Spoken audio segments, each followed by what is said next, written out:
TB2, we are back again. You're joining the bird. That is B-U-R-R-R. If you're going to spell it right. And you know, there's a saying, yesterday is history, tomorrow is a mystery, but today is a gift.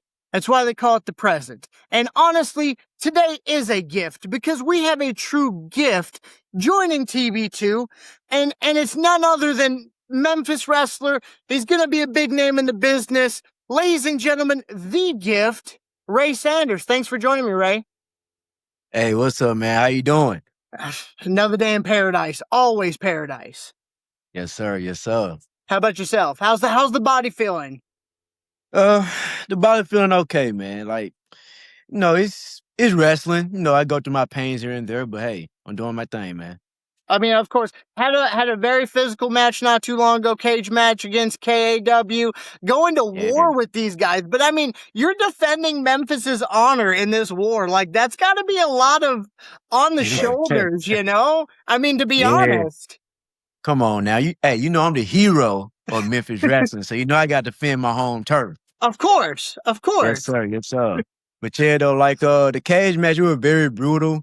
Like for the fans who watching, like you watch the match itself, you'll see how brutal that it gets. Like he had some busted heads everywhere. He had us real deal throwing weapons around and using anything that was thrown at us.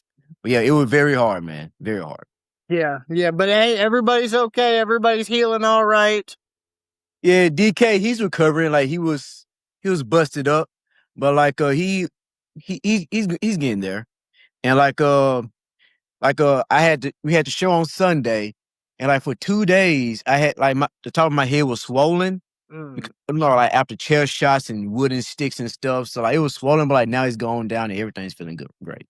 Good. You don't look abnormally swollen on the camera tonight. So you're looking good. Yeah. It going down now. He's a perfect bald head now. So are you from you talked about representing Memphis, being a hero of Memphis. You from the Memphis area? Is that where you grew up? Well, like I always said that like Memphis it's a city that made me who I am, but like, I'm really from a small town called Rossville, Tennessee, in Fayette County. Okay. You play sports and stuff like that growing up? Yes, I played basketball, football, I ran track and field, and cross country. Oh wow! So you did a lot of stuff then, athlete. Yeah, I did. Yeah, if they had a wrestling team, I would have been on that too. That was my next thing. If you had any training in amateur wrestling? No, I haven't. Nothing? Nope. Yeah, see, when I was in high school, I was mostly a football guy. I played a little basketball until it got to the point where I realized you had to either be tall, be fast, have the ability to jump, or and I didn't have any of that. I had a little bit of a shot, but I was very short. So even if I had it blocked in my face, I just went to football. I just stopped. I get it. You was a shooter, but since you were too short, it just wouldn't go over. Yeah, it did not. If I'm wide open, like if there's nobody else on the court, you're knocking it down. Yeah, you're knocking it down. Yeah. But other than that, no, I'm a linebacker, fullback, crush my head into the side of a building type of athlete. So yeah, she's like growing up. Oh, go ahead. No, you're good. Oh, I was about to say, growing up, my favorite sport was actually football. But like, I like football because for one, everybody knew their role. Like you'll never see a center try to score a touchdown type deal. Yep. Like everybody knew their role, and also like the only person they could probably hog the ball is the quarterback. But like when I played football, the quarterback was never selfish. Like I had one quarterback who was selfish in middle school, but like he only did that for one game. Like after that, once I got on his ass, when things started like get back to normal. Like yeah. But yeah, like it's like football was really like my favorite sport, and like really though, I played basketball simply because of my older brother. Cause like everything that he did, I did it. So like I played basketball simply because of him. I was decent at it. I was more so of a defensive player, but like I ain't gonna say that I was good, but I was okay. Yeah. And track and field, I ran the 4x8, the 1600, and sometimes they'll let me do the 100-meter dash. Like I did a lot of stuff in track and field, but like my main event was the 1600 Mm. and track and you already know cross country. We just run for 3 miles and Yeah, just go. Just go. Go to the yeah. stops. You said football was your big. Who's your team? You got a big college team, big NFL team you follow? Well, college, of course, University of Memphis, because I also went to the University of Memphis. Oh, okay. So the University of Memphis, and I forgot to mention like my position in football.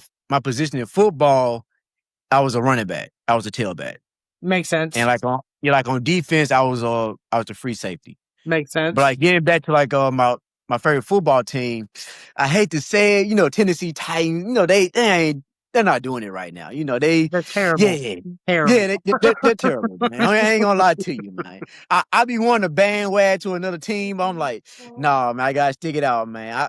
It may be like the Knicks, one day, they be, suffer all these years, then one day they just win it.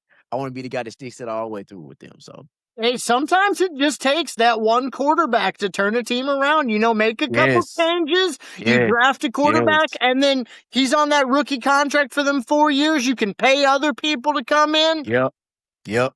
That's the window. And right now they're entering that window with their rookies. So they need to take advantage. Yeah. Like I wish that we still had Derrick Henry with Cam Ward. Man, that would be so good. But things happen, man. But like there was time when we had Derrick Henry, but we ain't had no receivers. I'm like, bro, come on. And then when you've got Derrick Henry, you've got quarterbacks that seem like they throw them ball themselves more than they do their receivers. Exactly. And then like whenever they hand the ball off to Derrick Henry, they already like he's a good running back, but like they know what he's gonna do every time, especially in the playoffs. Like every time they're gonna give the ball to Derrick Henry, and he gonna get stopped right then and there. Yep. Well, and that's the thing too. It seems like they got away from it because you could look at the stats and it'd be like, oh, any game that Derrick Henry went over like 85 yards, they won the game or were within a score. But any game that he was under that, they got beat by 2 touchdowns. It's like, well. Yep. Exactly.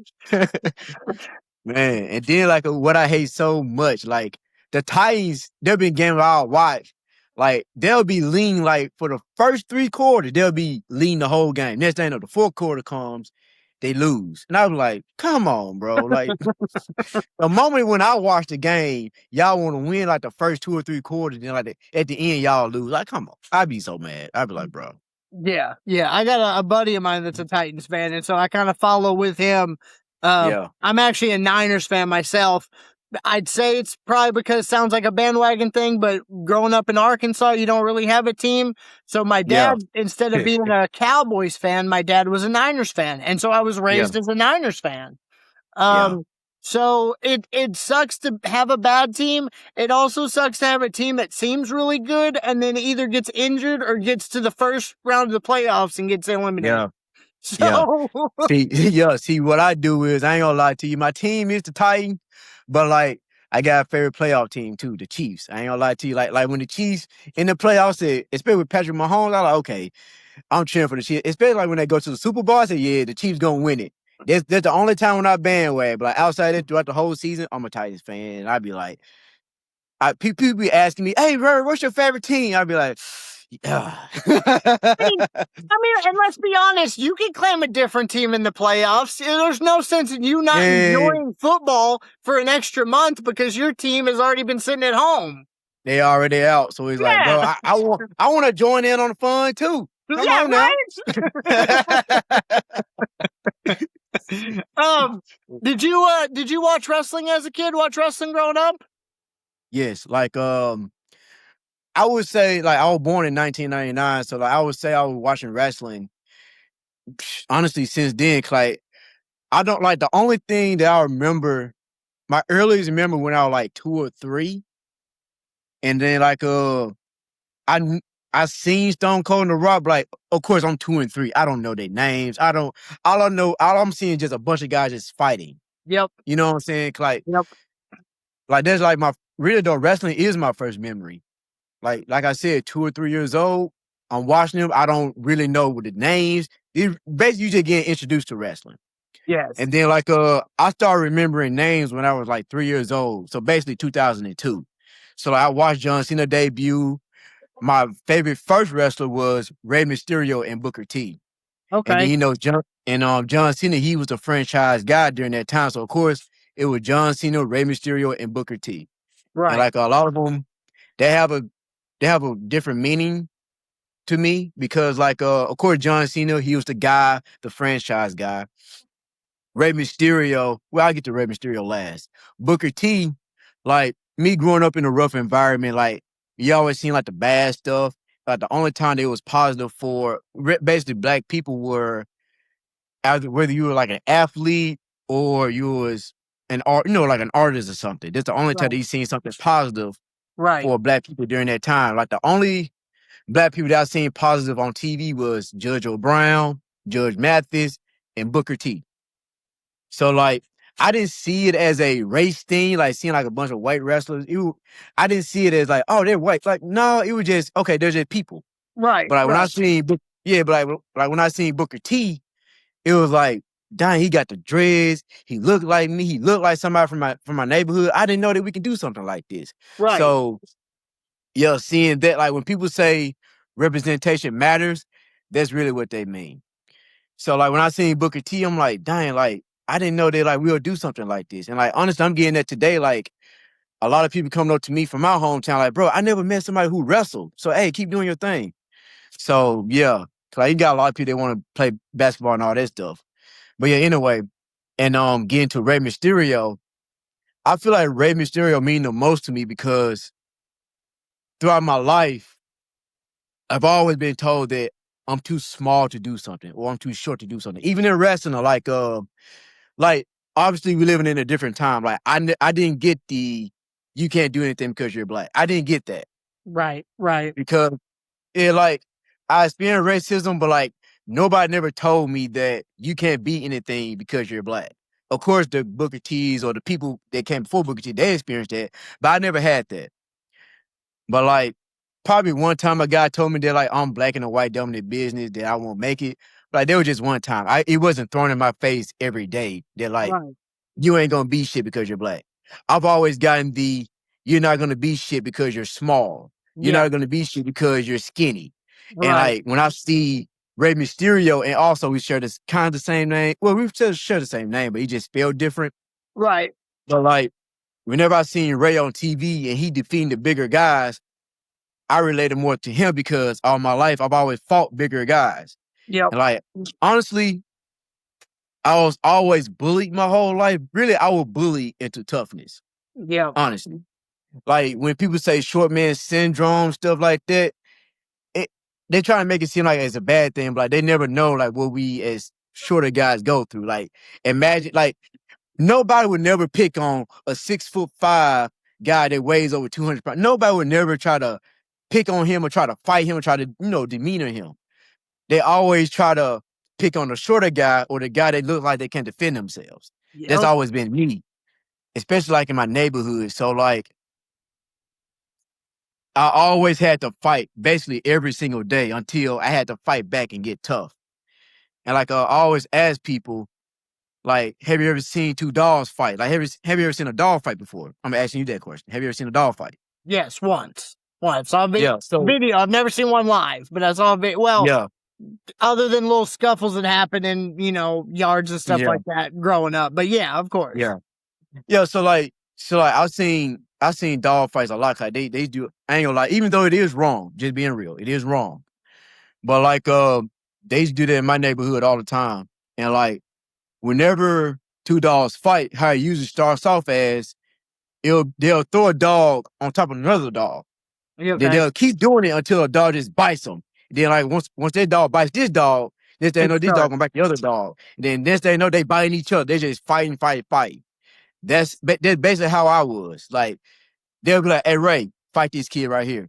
And I'm looking at him like, "Why would I fight him?" Then all of a sudden, some older kid, they'll just push me into the kid. And then next thing the kid be like, "Hey, get off me!" And now I'm like, "Hey man, why you push me for? Get off him!" And then you have instigate like, "Oh, you gonna let him do you like that?" And then this thing, we fight. So basically, Yeah. this been my whole life every single day. Yeah. Yeah. So yeah. So Yeah. yeah, that's how. So getting back to Rey Mysterio, I've always had the small guy problem. Yep. So like, yeah, that's why Rey Mysterio means so much to me. And honestly, kind of beneficial to you as well, talking about not dealing with you can't really do that because you're black. Yeah. You're kind of in a time of wrestling now where even the height thing, there may have been a time where they said, hey, you can't do this because you're too short.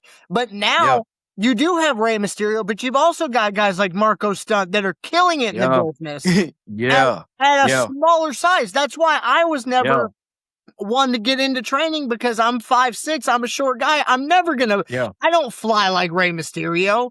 I'm not built that way.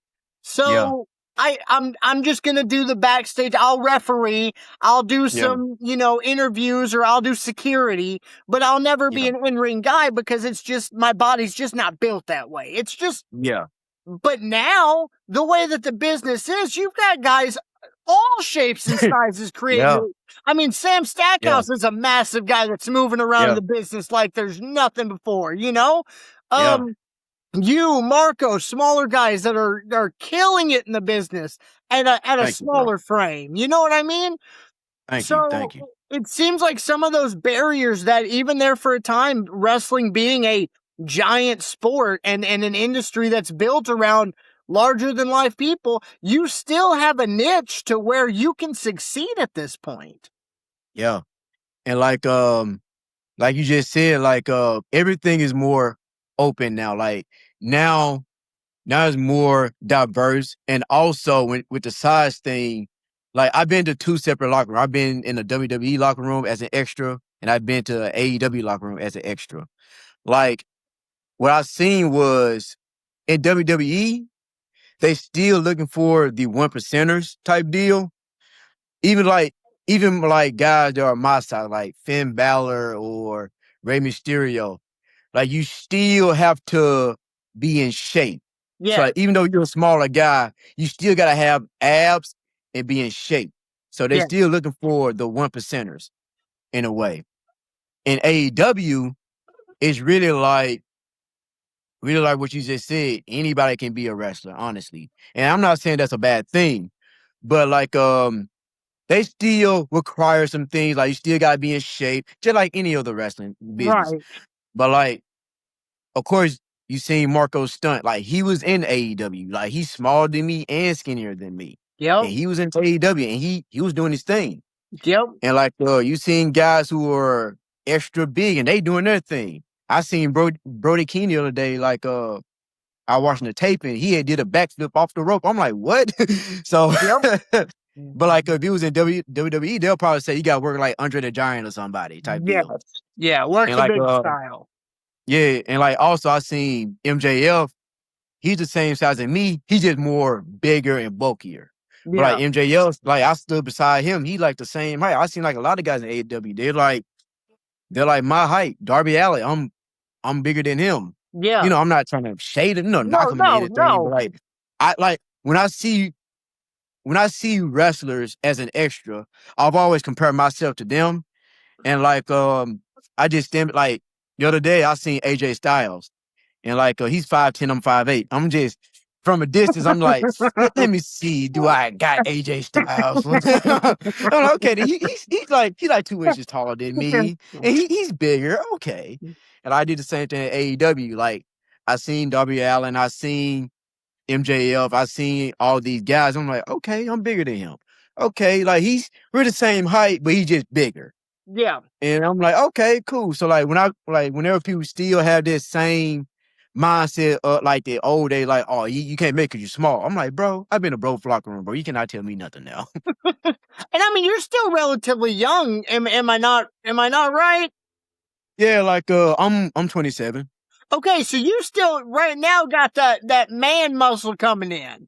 So so it's gonna come in, it's gonna fill out. You know what I mean? You still got that coming through. So comparing to all these other guys, and that's another thing too. a lot of these guys that I talk to, some of the veterans that I talk to, they run the roads. They're in their upper 40s, and they're thinking, man, maybe there's a chance that I don't make it to WWE or I don't make it to AEW now just because of Yeah. timing. And then I Yeah. sit there and remind them that if you look at the main roster, the top guys are in their mid 40s. Yeah. You In their know, 40s. so Like, those barriers that you think that are there, and I wish I would have had this much, but that you guys think that age, color, size, all yeah. this stuff, as long as you're willing to put in the work, as long as you're willing to get over, anybody can be a wrestler these days, and that's super Yeah. awesome. It's motivating. You know what I mean? Yes. Yeah. I agree with you. And like you just said, the older guys are really making it now, like Damian Priest or LA Knight. Yep. And even though we've seen guys like Adam Pearce and Nick Aldis, they been on other promotions, Right. like to make it, but like they still, even though they made it to WWE, even though they're acting their general managers or whatever, they still made it in a way. Yes. Yes. And like we all know, like they want to wrestle anytime, they can still wrestle Yes. if 100%. they want to. Like I think Nick, he is going to have a match. Yeah, he's supposed to be going against Gunther, and I'm hoping it's not a squash. No. He needs to put on a match with Gunther because I refereed Nick Aldis' match in Memphis, and he's really good. You could argue, and I don't know but you could argue that if not for Nick Aldis and that match for the NWA title with Cody Rhodes, things don't happen the same way that they do. With AEW, with Cody becoming the big name that he is, like all of that, there's an argument there that it doesn't happen without that match with Nick Aldis defending that title. You're right. So, I mean, and I think he's one of those that people don't have enough respect on the name. And I was excited when he got signed to WWE and kind of disappointed when he was general manager, and he kills it. Yeah. He kills it as general manager. Yeah. Oh, yeah. But it's like one of those things that when Jerry Lawler was the king of Memphis, but when he got to WWE, he was a commentator. He was like, yes. It was one of those things. 100%. 100%. Like, yes, I love it, but it's like he's still there, but it's like we want him to be a wrestler. Even though he wrestled bits in here and there, but like he wasn't the King Jerry Lawler that we know in Memphis. Yes, 100%. And Nick wasn't the same Nick Aldis that he was in NWA. He just he's a mouthpiece. Which, like I said, but we gotta see that. We about to get to see that though. I'm excited. I'm excited. Yeah, I hope he have a great 5-star match with Gunther. I know he can pull it off. Yes, and Gunther's a guy to do it with. I mean, honestly. Yeah. Constant professional, from what I hear. Yeah. So you started your training, Memphis Wrestling. You're one of the day ones, Memphis Wrestling. Yeah, I am. Yeah, I am the day one guy. And I was there the very first day. Day one. Day one.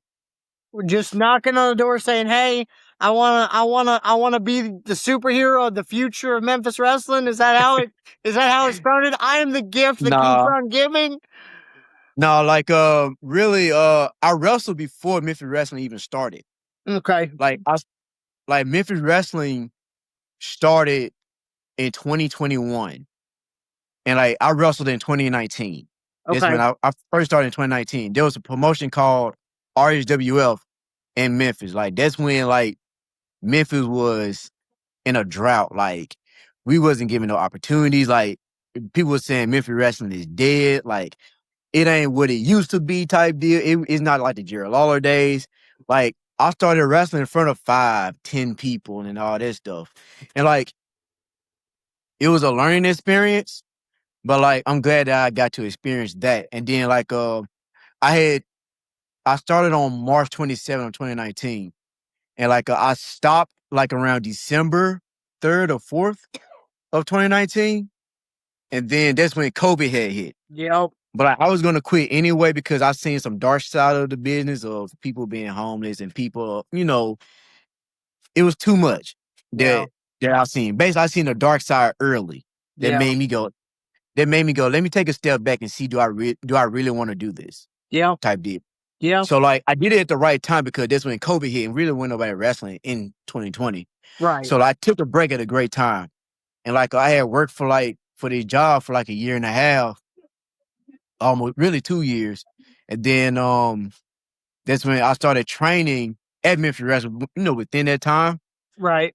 So yeah, that's when Memphis Wrestling started. And like when they first announced their training session, 'cause like first they had their very first show at the I forgot what that place called. I think Top of the Line type deal. Like it was their first building, like their very first show. Okay. Even though I wasn't wrestling, I was a fan there. Right. And then, Okay. so basically, like, so if you look back at episode 1 of Memphis Wrestling, you'll see me in the crowd cheering on and all this stuff. So like when Dustin would be like, "Hey, who's a day one guy here?" I always raise my hand, even though I am a day one guy. For being a trainer, because I Right. am, the very first one. I still say I'm a day one guy because when they first started their show, I was there. And then like when they first opened up the training school, I was there. I had took a break from my job. Said, "Hey, I'm going to this because this is really what I want to do." I made my decision. This is what I want to do. I paid my money. I trained, and I think it was like 3 of us. It was me, 2 other guys, Dustin Starr, and like the trainer during that time with Derek King and Alan Steele. Yep. Yeah. So like, yeah, it was great, man. Yeah. I mean, and you've kind of stuck with Memphis, like you said, been the hero, working a Yep. lot with Derek King, something I was gonna kind of get into a Yeah. little bit, but before we get into that, you learned the basics there. Is there somebody that you learned the business side of it? You talked about learning the dark side of the business. Is there somebody Yeah. that helped you learn? Because a lot of people say that you learn it from two different people. You learn your basics, you learn how to Yeah. run the ropes and take a bump from somebody, and then Yeah. years later you learn the business from somebody Yeah. completely different. Is there somebody like that in your life, in your career? Yes. Like when I was at RSWO when I first started, I learned the basics from a guy named Reno Diamond. Okay. He was my very first trainer. And then when he left, there was a guy who I started with, his name was Denzel Rollins. Like he basically the only thing he could teach me was moves because basically he studied wrestling all the time. Like he always wanted to try moves. And then like he started 3 months before me. So of course he couldn't show me the bid. He can't show me how it works or nothing. Basically, we were Right. just 2 guys in there working on moves, Right. honestly. Right. But like I did learn the basics from Reno Diamond. So like me and Denzel knew the basics, but like the moves part, me and Denzel, we would just go in the range and work on it. And then like fast forward to Memphis Wrestling, I've already knew the basics from RHWF. So like they looked at me like I was I want to say prodigy, because like, I think you gotta start out real young to be a prodigy. But they Right. saw me as real, my name, gifted. Yes. So, but like basically Alan Steele, how the training was, Alan Steele was like the head trainer. He's the one that real deal polished my basics up. He the Gotcha. one that polished me up. Cause like even though like I learned the basics from Reno, I was still rough around the edges with the basics. Yeah. Alan was the one who polished me up, that made it more clean Yeah. and more psychology to it. Yes. I learned the business from Derek. Like I got the best of both worlds, really. 'Cause like in training, I got the structure, the discipline, and all that stuff, and the rules and the principle from Alan. Derek showed me the business. Yeah. Like he the one that showed me how to work on the fly. Like, and then he started off being my tag team partner. And Yep. like basically every weekend for 2 or 3 years, I was on the road with Derek, just learning to be like learning how to work on the fly, knowing when to do stuff, when not to do stuff. Basically, I learned the psychology from Derek. And I Yes. got cleaned up from Alan. Gotcha. Gotcha. And then starting off early days, you did some referee work? Yes, I did. like I said, RAWF, it was really the same thing from 3 promotions. I started off as a referee and then I wrestled. I did it at RHWF. Fast forward to Memphis, like, of course, like I came in, wanted to be a wrestler, but Dustin put me as a referee first. And I ain't gonna lie, I got a lot of backlash from people from my old promotion, like, oh, he thought he was gonna go there and wrestle, but like they held him back from being a referee type deal. So basically they were talking shit and all that stuff. And Right. it was like a ha moment for them. Like Right. he thought the grass was green on the other side type deal. He thought he was gonna be a wrestler, but he ended up being a referee. And I ain't gonna lie, I was a great referee. I could have stayed being a referee. But it was like, I know I can wrestle. I know I can do this. Basically, I believed in myself, and Dustin, he pulled a plug with Derek help. And like, that's when he let me team up with him. Yeah. And honestly, I could see doing some work as a referee being very beneficial because Yeah. you're learning the timing and reading the things and communicating and all that different stuff way before Yes. having to try to work on it in the ring with somebody else, you know? You're right. Like, the very first big match that I worked with a notable name was, like I said earlier, it was Nick Aldis versus Jonathan Gresham. Yeah. And like, y'all go on YouTube, y'all pull up Nick Aldis versus Jonathan Gresham, you'll see me refereeing that match. And like, that was the first time that I heard somebody, like, we already know the business, like how it is now.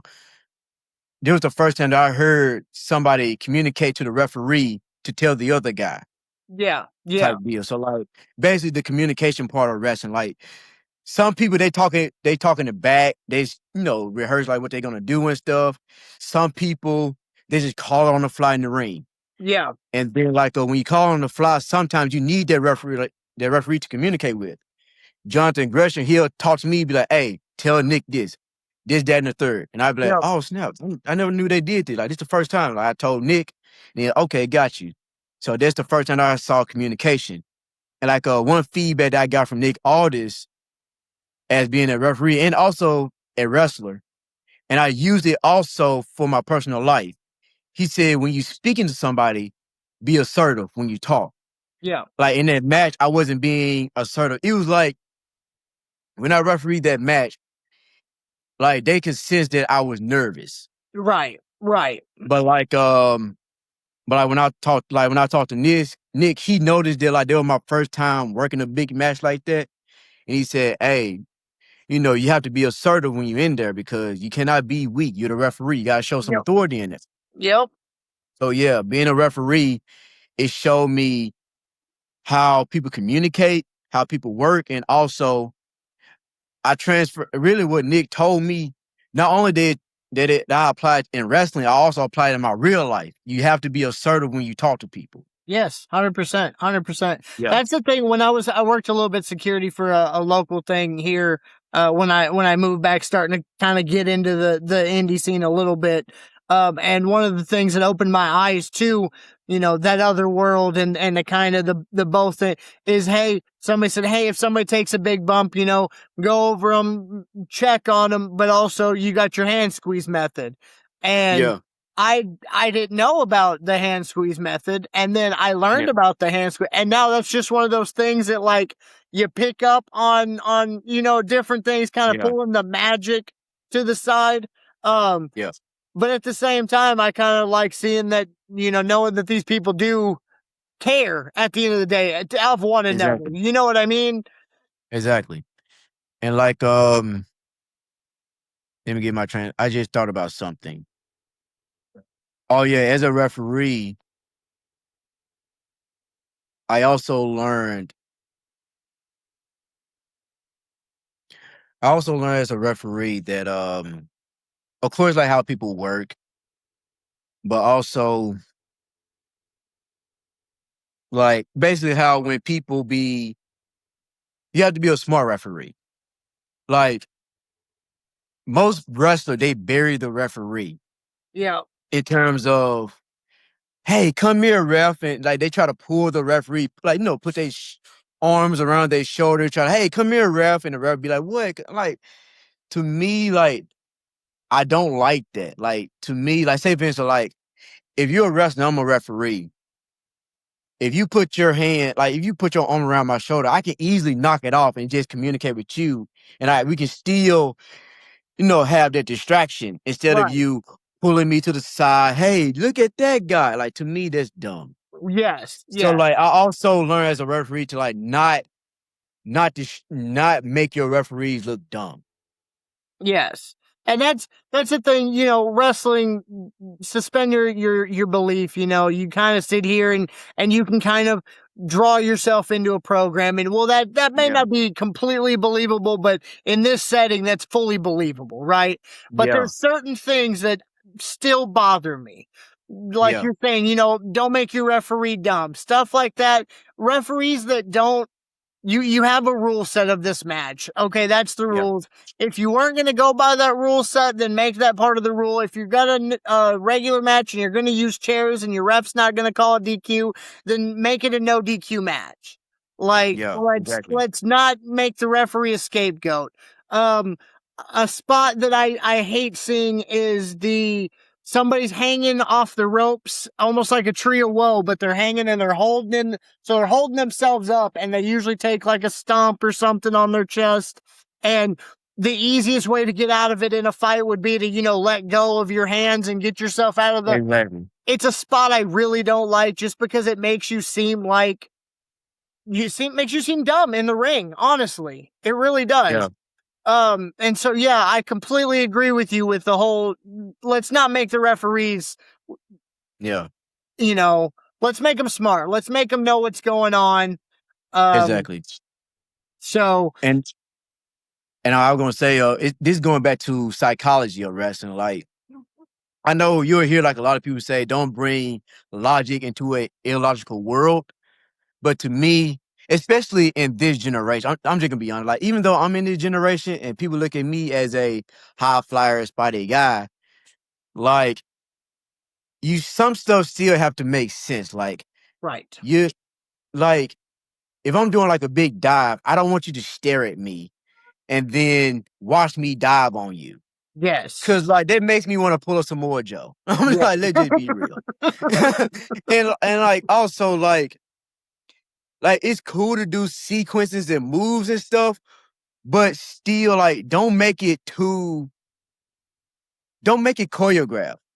Cause like Yeah. I watched one of the podcasts with Maven. He said like he was watching wrestling with his girlfriend at the time. And he said like they look like they're dancing. And like you never want wrestling to be that way. Like you still want it to be like you're in a real fight, but you still telling a story, but you still don't want to hurt your opponents. You don't want to be like, I don't like being spotty. Yeah. I don't like, even if I'm doing cool spots with people, I still want it. Like we can still do those cool things, but just let it make sense. Yeah. Don't let it be spotty to the point where, like too choreographed. Don't let it be too choreographed type Yeah. deal. Well, add some realism to it. Well, and that's the thing too. If your whole match is you doing spot after spot after spot after spot, nothing special, nothing feels big, Exactly. So, and like when and also I'm sorry, you're good. Cutting you off. You're good. Like even when I'm doing something like as a high flying move, like I don't like that being choreographed. Like even when I'm doing high flying stuff, still make it look like I'm jumping on you and you don't know that I'm coming. Basically, make it seem like it's out the blue type deal. Even if I'm running off the ropes to do something, don't stare at me and let me hit you. Still make it seem like it's out the blue type deal. Right. Yes. Yeah. Yes. I was just gonna say it's hard to play when you go spotty like that. It's hard to play off the crowd because when you do get to that, at some point the crowd just gets quiet. They don't react to everything, and so it's hard to know where you're even at with the crowd. You don't have them in the palm of your hand like you want them to. Exactly. Talking about being a referee, there's two things I want to get into. One is the gold and black ref shirt.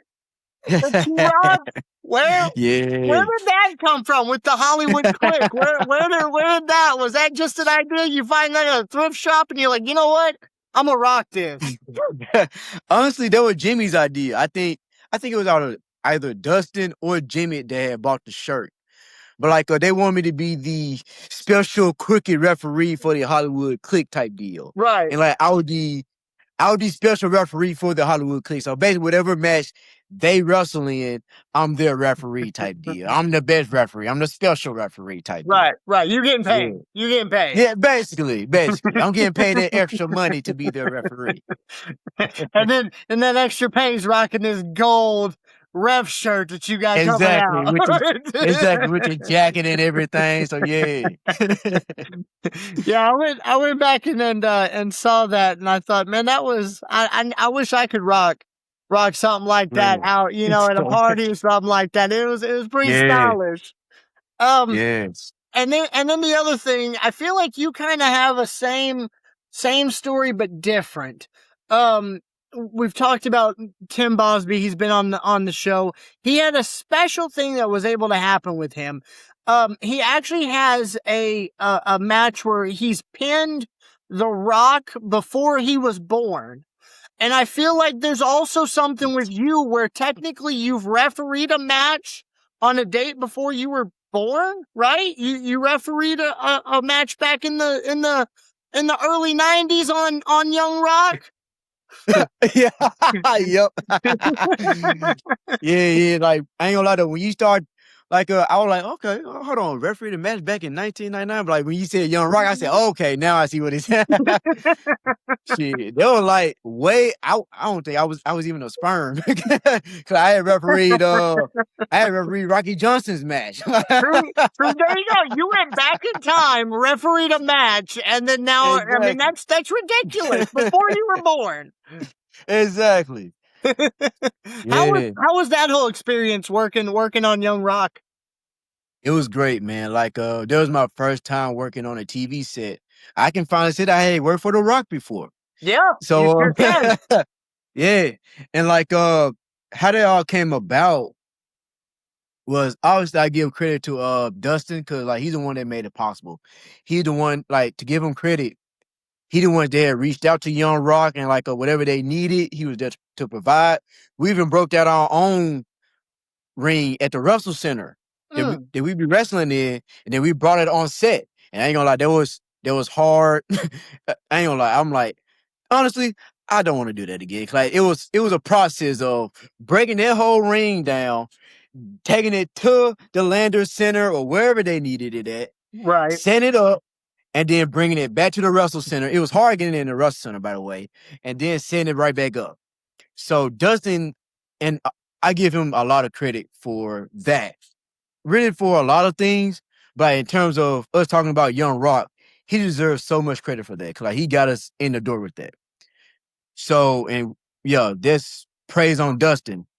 And also, how that happened was Chavo and a guy named Marty Elias. And of course, you familiar with Marty Elias, Yeah, right? of course. Yes, 100%. Yeah.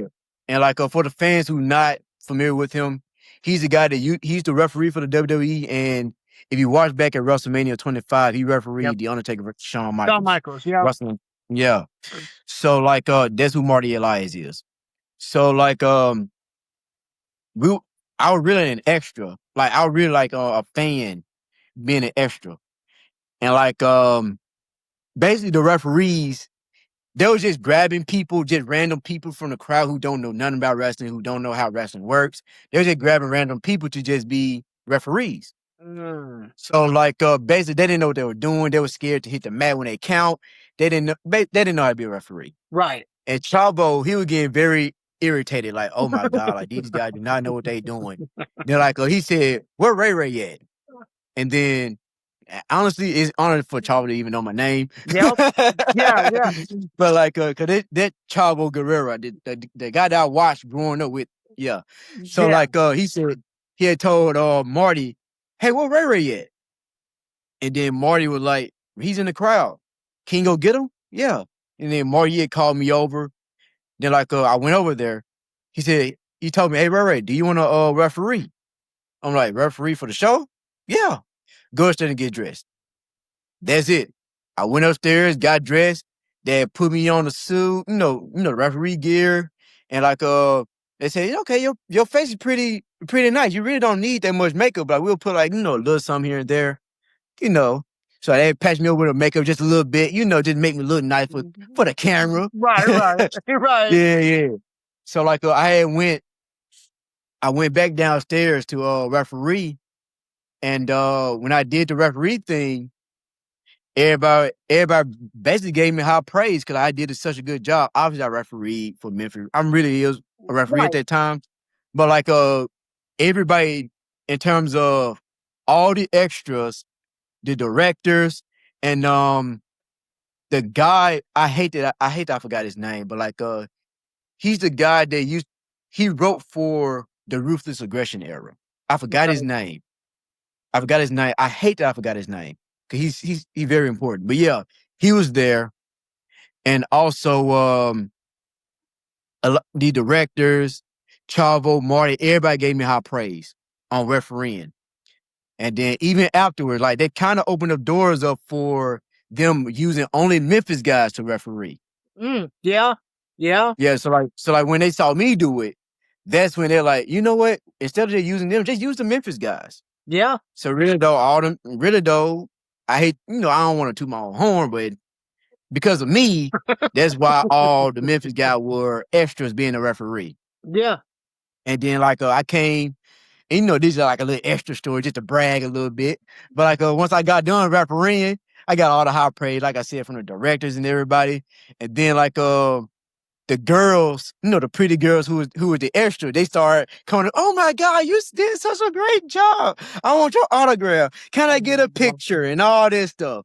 And then Marty was like, okay, Ray, you starting to be famous now. So, yeah, man, it was great, man. Head big as the room at this point. Oh, bro.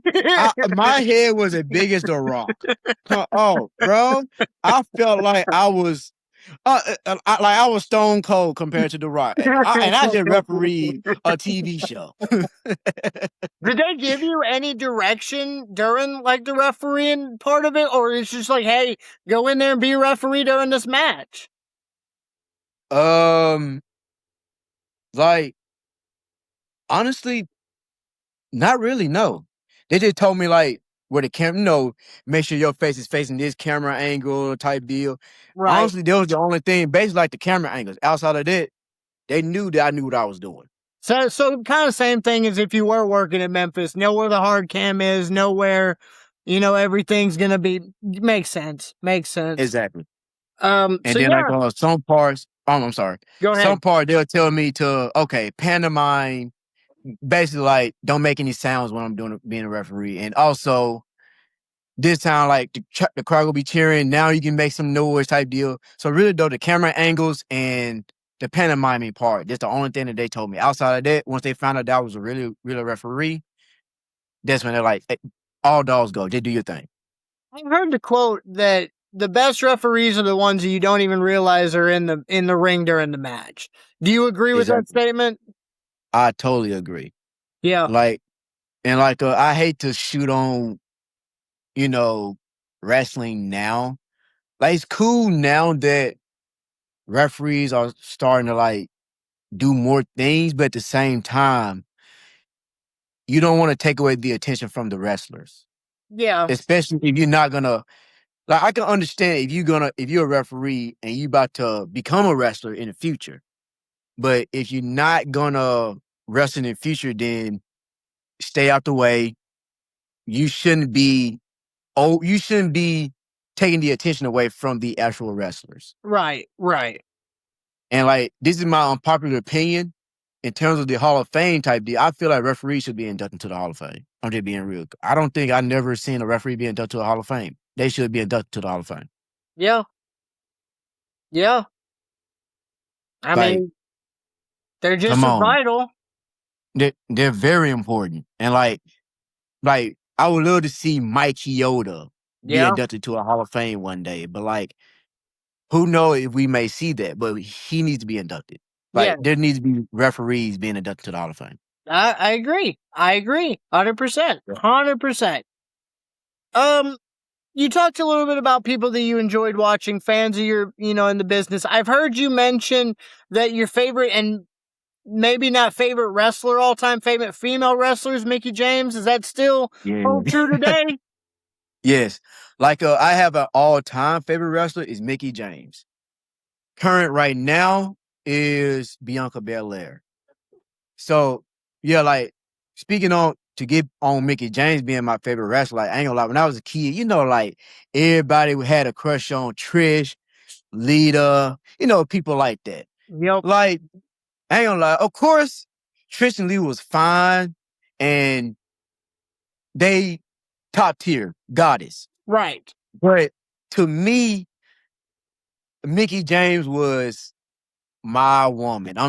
Couldn't nobody tell me nothing bad about Mickie James. Like when I told myself when I get older, I want to marry Mickie James. Yeah. That I when she first appeared on the scene, I said, forget about Trish and Lita. Mickie James is my woman. And then like when I first met her in person, like I was starstruck. I'm like, oh my God, this is Mickie James. Like this is my crush. And then like to add a little extra to the story, I seen a lot of women independent wrestlers that they haven't made it yet, or they did made it, they don't have a bigger name like Mickie James. And Right. they'd be honestly, their attitude is bitchy, Yep. honestly. Yeah. But like it doesn't like I feel like nobody should be a bad person, but if Mickie James wanted to be a bitchy type person, she has the right. She's Mickie James. She has every right to be. But when I met her, she's the most sweetest person ever. She is a down to earth woman.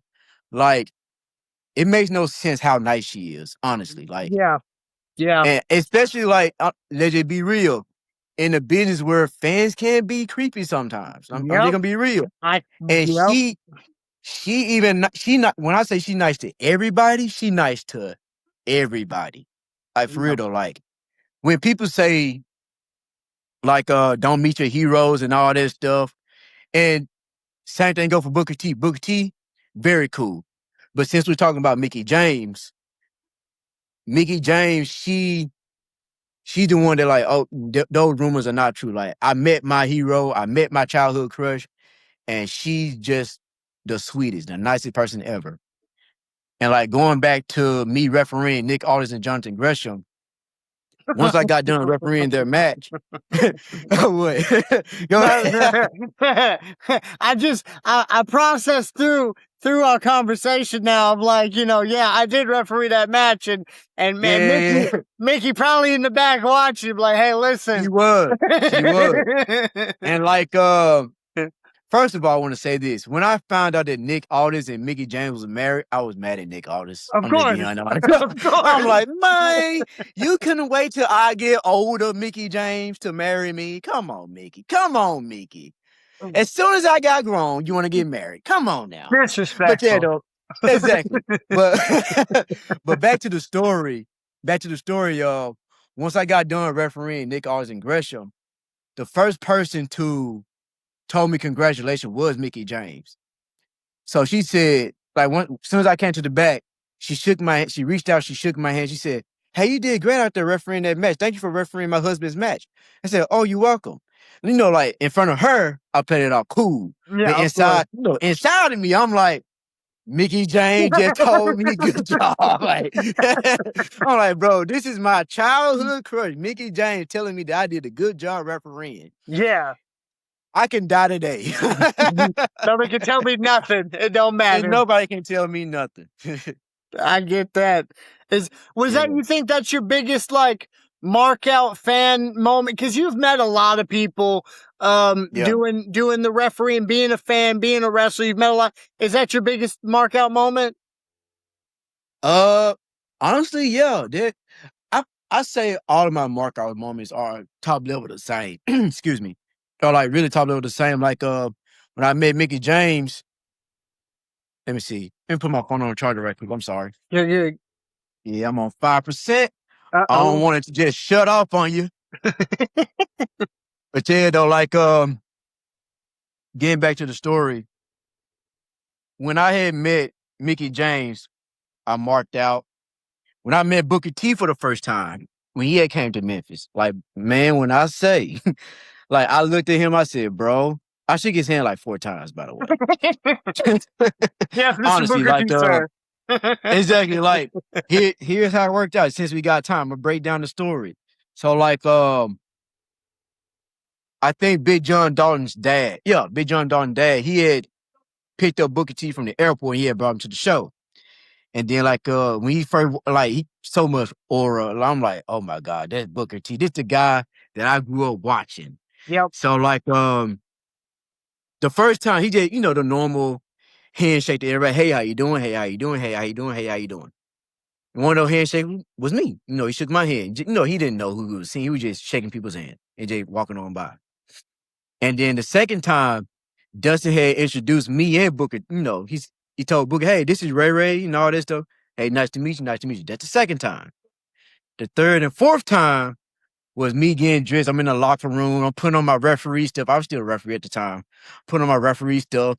And I'm like, man, I just took a deep breath and said, all right, now, Booker T, he's at the desk alone. I don't want to be no stalker or anything, but I got to say something. Yep. So I went up to the desk. I said something to him. And then I told him how much he meant to me. I teared up, inside. I'm like, hey, man, you must not know how much you mean to me, bro. Like, I watched you growing up. You the guy that I aspired to be. Me being the black, of course, the race stuff. And I'm like, bro, you must not know how much that, like, you mean a lot to me. And like, he started smiling. He said, thank you, bro. And I said, like, before things get crazy, like, this is before the meet and greet about to start. I said, hey, before things, I want to be respectful. Before things get crazy, do you mind if I take a picture with you? He said, hey, bro, not a problem at all. And then he saw that I was respectful and stuff. So he took he took a picture. Then like, then I said, hey, bro, thank you. Just the third and fourth handshake. Thank you again. All this stuff, no problem. And then after that, he was just doing his thing. And Booker T, to add more to Booker T, most people, they want to be away from fans and all this stuff. Most celebrities who are Booker T, he's in some people's book, he top 5 all-time greatest wrestler of all time. In some people's book. Yep. For a guy like that, like anybody can be standoffish from the fans and don't want nothing to do with the fans. But with him, like for one, our locker room is small for one. But like for Booker T, instead of just being back there with the guys while the show was going on, he was still interacting with the fans, talking to the fans. And like when he went back there, he said, it's cool back here, but shoot, I'd rather be out there with the fans, just chilling with them. Yeah. So for him to still for him to have that name, for him to still be humble, it was something that I wanted to apply to my life. Whenever I reach that status, I want to be humble just like that. Him and Mickie James also. Yeah. Yeah. At the end of the day, you don't get to those levels without those fans. And so exactly. Be grateful. Be grateful for everything that you got. I was talking to a young guy. He just won his first title, and he was all excited about it, and I said, hey, man, enjoy it. Walk into a room like you're the champ because you are, and you never know when you're going to get it again. Yeah, exactly. Eventually you're going to hand it to somebody. Hey, congrats on taking this. Wear it well and stay hungry for wearing it again because you never know. You're right. There was something I was gonna say talking about Booker T. You were talking about Mickie James, Booker T. People. Talking about markout moments and stuff. It's good to see that even somebody that works in the business still gets those butterfly moments at times. When meeting some of these people, even when I'm interacting with some of you guys. Because you guys are busy doing things, and sometimes I might catch you at a bad time. And so I really don't want to be disrespectful, but at the same time, I feel like if I sit there and I just stand there, I'm weird. But if I just walk away after standing there, well, then now I haven't gotten that handshake of that, hey, nice to meet you. But when I met some people in the business, I think are super, Gallows and Anderson, I thought were cool, down to earth guys. When I met Jerry Lynn, the words out of my mouth, first thing, shook his hand. The first thing that came out of my mouth was, holy shit, you're Jerry Lynn. That was the first out of just, I don't know, it was. And he said, well, what's your name? And I gave him my name, and he said, holy shit, you're Derek. And I was like, Jerry Yeah. Lynn just said, holy shit, I'm me. Like, I was Yeah. burned because he was one of those that I watched as a Yeah. kid, you know, and he's right in Yeah. front of me, and I'm like, whoa, you know. So I love that. I love that you can still get that kid. That's what my Mrs. Burr, that's what she loves about going to wrestling shows with me, is I tend to act like a 10-year-old. Yeah. And it's because I still get those moments of giddiness and of, you know, being absorbed in wrestling as a male soap opera. It really is. Yeah. And it's And just, I was gonna say, to add on to the mark out moments, of course I've been in AEW and WWE locker rooms. right. Like when I basically with when I saw Rey Mysterio and John Cena, they just walked by and then they just said hello to everybody. I marked out like, oh shit, that John Cena, oh shit, that Rey Mysterio. Right. And like here's a quick story on one of the wrestlers. Yeah. So like it was me, Tim, Austin Mulitalo, Kobe Cohen. He's from, he was in the Nashville area. Yep. And like some more guys in the locker room. And like we was all just in the, in the extra locker room talking and we just chilling out. And guess who had bust through the door? Randy Orton. Oh, wow. So Randy Orton bust through the door. He said, hey, this where the bathroom is? And everybody just looking at Randy Orton like, bro, holy shit, you're Randy Orton. Like, Yeah. Yes. Yes. like we all just looked at him like, bro, you're Randy Orton. And then next thing you know, he said, like some guy, he was messing with Randy Orton. The next thing you know, fast forward, Randy Orton said, hey man, do y'all want to like come by the ring? Just, let him look at you. Hey, come by. Let Triple H see y'all and all that stuff. Then he just walked out. See, me, that was like my first time being an extra. I didn't know that we can just sit by the ring and just watch them do their thing. We all just looked at each other like, well, this ain't just no regular wrestler. This is Randy Orton saying that we can go by the ring. Yeah, Like, yeah. we're gonna for go by the sure. ring. Hell yeah. Hell yeah. So yeah, this is not just no newbie or just like a new guy just saying, hey, y'all can come out. No. This is Randy Orton saying, Yeah. we can come by the ring and check out everybody. We all looked at each other and said, hey, forget it. We going by this ring, go check out everybody else. You're like, hey, if somebody were to be like, hey, who y'all here? Randy Orton said that we can do. Yep. 100%. 100%. And like they were the same day that The Rock had came to Memphis, and then that's when he did his musical. Okay, yep, So yeah, yep. so I saw The Rock passing by too, and everybody want to make it seem like he's like a Hercules type dude, but like he's tall and he real fit, he's real ripped. He's Yeah. not like a Hercules type. He looks wide. Yeah. Yeah, like when I seen him in person, he's not really that wide. He's just really fit. He's really ripped. He's not wide at all. Really? Yeah, like of course he's tall, 6'5", he's big, but he's not the Hulk. Yeah. He's just a really fit guy. And that's what, back when he was doing them Fast and Furious stuff, you see him come in them medium shirts. Yeah. Like, bro. Yeah. Everybody thinks he's dead in real life, but like when I see, of course they're like totally different years from Fast and Furious till I think they have like around 2024, 2025.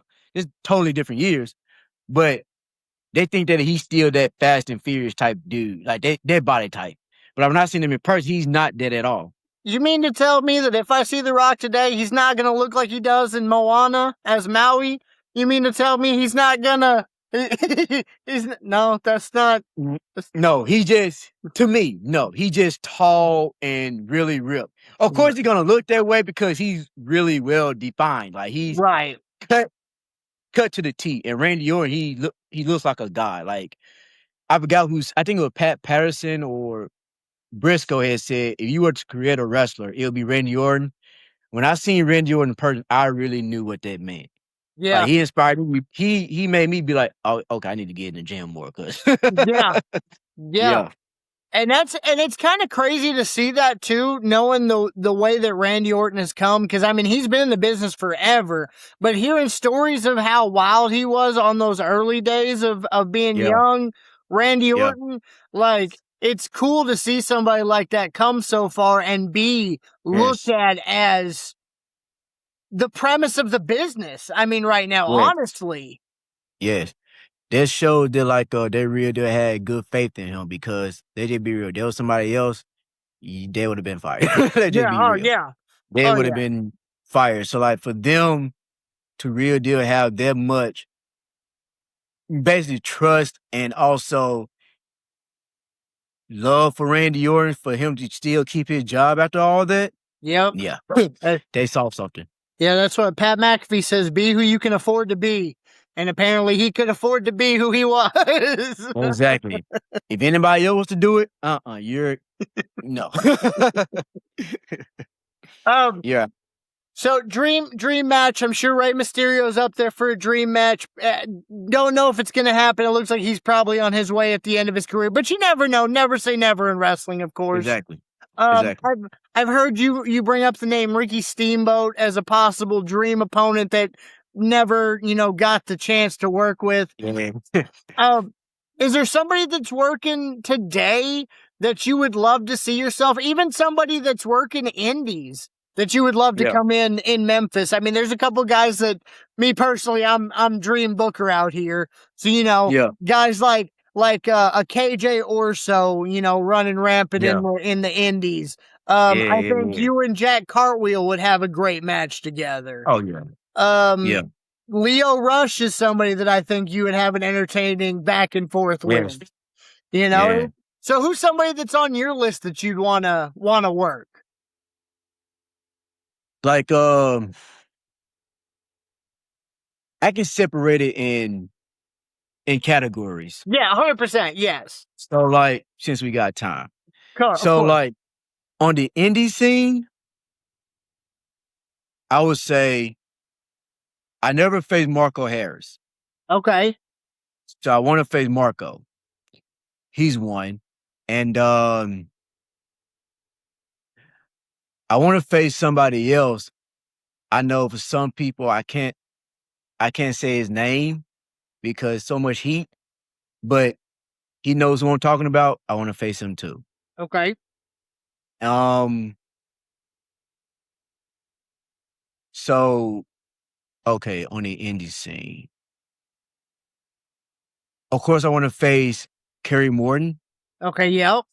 I want to face him. And just to get out the indie scene. Now, somebody who's signed, of course, I want to face Leo Rush. I want to face Blake Christian. That'd be a good match. Let's get him into Memphis. Yeah, like he's been in Memphis plenty of times. Like whether he's working on his stuff, or he came to a Memphis show twice, I want to say. But like when he came to one of our practices, I think I said that wrong. But anyway, he came to one of our training sessions. Me and him, we had a practice match, and it was cool. It was good. I think somebody recorded it, but like, of course, I'm not gonna post it because to me it doesn't matter. I want to have a real deal TV type style match. But yeah, like we had a practice match and it was good. But like in terms of on TV, live where people can actually view and see it, yes, Blake Christian, and of course Leo Rush, of course Rey Mysterio. But like you said, Hall of Famer, who knows? And AJ Styles retired. Dang. Boy. Yeah. And also just throw in some guys, Leon Slater, Rich Swann. Yeah. There's a lot of guys that I want to face. So yeah. Yeah, those are a lot of intriguing matchups. And the whole AJ, he might be done, but I hear he's got a family member that's working his way around. So you never, Exactly. So like if I can't face AJ, I can face Avery Styles. So that's the way I see it. That's the way I see it. And I'm also gonna throw this out there. The match you say you don't want to release the footage. It may not Deadpool didn't happen unless Ryan Reynolds released that little bit of test footage that happened before the movie came out. So I mean, I'm just sometimes it's worth something to get released for the big picture. Yeah, I'm just throwing it. He'd be a fun match. I've seen him a couple of different times live. I think he'd be somebody I'd love to have on the podcast too as well. Because I think go ahead. Yeah, I was gonna say. I'm sorry about interrupting you, man. You're good. You're good. I was gonna say, just very quick, out of respect for Blake, if I do get the footage, I won't release it. Yeah. If I do release it, we gotta already have our match, and then it's gonna be like years later or something. Like in terms of like right now, just sparkle something. Out of respect for him, I'm not gonna do it. That's fair. That's fair. Completely get that. Completely get that. Something that I've noticed, and went back and watched a lot of your stuff that you've done in Memphis. Something that I've noticed just straight out is your improvement in the ring. Just working punches, both giving them and receiving them is something that you can tell early on seemed like you weren't as comfortable doing. And then as well as there's certain times where you almost seem like you're concentrating on the next spot or concentrating earlier on. You know, you can almost see a look in your mind of like, okay, I'm trying to process this, but now the stuff you're doing, it seems so natural to you. There is not that processing moment. There isn't that thinking about it. It's just, you're just doing. And it's really great to see in the ring. It's really cool to just see even that work of this, turned into this. It makes you wonder what the next 5 years are going to be, what you're going to do. What's something that you believe that you've really improved on over the last 5 years of working? Really, you said part of it, like me, instead of just thinking about the next spot, now I'm just going out there going and just doing it. Like there have been times when I don't care who I'm in the ring with, I can call it on the fly if I want to. Yeah. I don't care if it's a TV match, I don't care if it's a like a real deal shindy show type deal. I can call in the ring with anybody. Like I can work anybody. I don't care if I'm facing a top guy or I'm facing a really new green guy. We don't have to talk about anything. We can go out there and we just can do it. Yeah. We don't have to talk about nothing. And like, give thanks to Derek King for the in-ring psychology and also all of the OGs that I've faced over the years because, quick story, it was me and DK versus the Posse. Yep. Anytime that I worked Derek King, we never talked about anything. And, early on, I'm thinking like, I'm so used, like during that time, I'm so used to like, we got to call everything in the ring. Or like, we got to call everything, in the back and then put it in the ring. Yeah. When I first got with him, Derek, he more so of a joker. He just like to have fun, laugh, and stuff like that. And then like we were doing it, he was doing it the whole time. I'm like, hey man, we were gonna talk about the match. Oh, don't worry about the match. He just keep on joking. Next thing I know, when the match started, I know we're going out here. I was so nervous, like, bro, we don't got nothing. Yeah. And then like over time, I seen how they worked. I seen how easy they made it look. Yeah.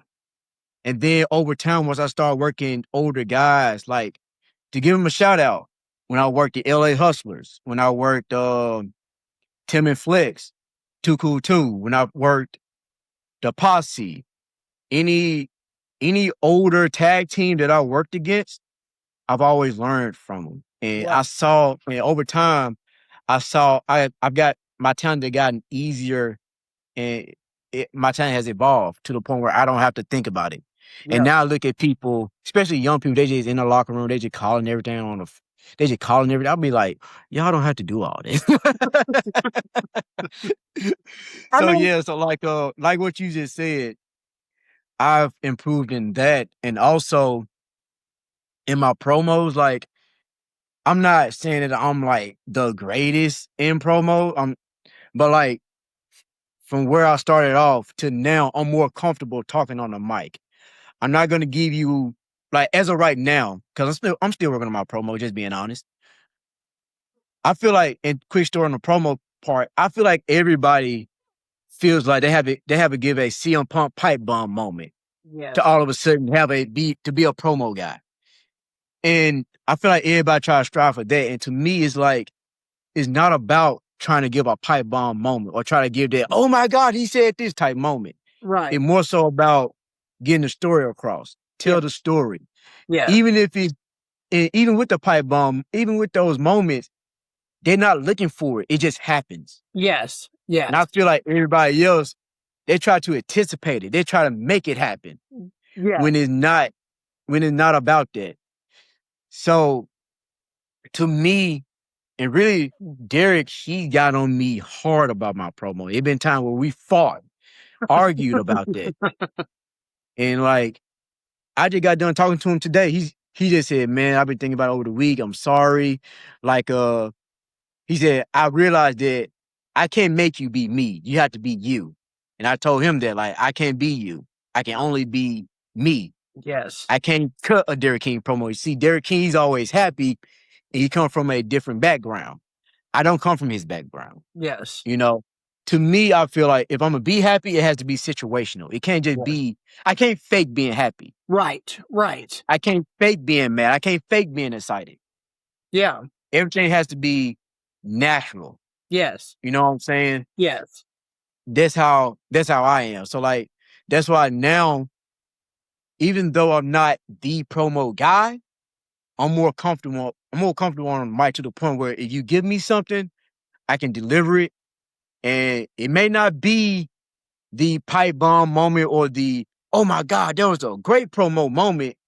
It can be, I know for sure it can be that was a great job type moment. Right. Right. Basically, like, I got the point across type moment. Yeah. Yeah. Going back to learning to call it in the ring, at the end of the day, I was going to say, at the end of the day, the match, logistically is there's a good guy, there's a bad guy, or a good team and a bad team. Let's get the crowd on the side of the good guys. Let's build them down. Let's bring them up. Let's send the crowd happy. You know what I mean? That at the end of the day, it's pretty common. You can do all the spot stuff in the back, but if it worst case scenario, if you understand the psychology of this is the basic, then you can do whatever from there. Exactly. Like I would say, I always ask people all the time, especially the younger people who coming in. I always ask them, like, have you ever been in a real fight before? And honestly, most of them say no, they've never been in a real fight. Yep. And honestly, I can tell. Yep. Because they playing stuff that happened, and it's like they pretend to be tough when they're not. And also, like, to me, like, I'm not saying I'm like a badass or nothing like that. I'm a type of guy that, like, I'm the coolest guy in the locker room. I don't look for trouble, smile and wave. But like I told you earlier, I fought all my life, so I know how to fight. Yeah. And I'm a type of guy that, like, whatever you say, I don't care. But if you put your hands on me, I'm gonna have to defend myself type deal.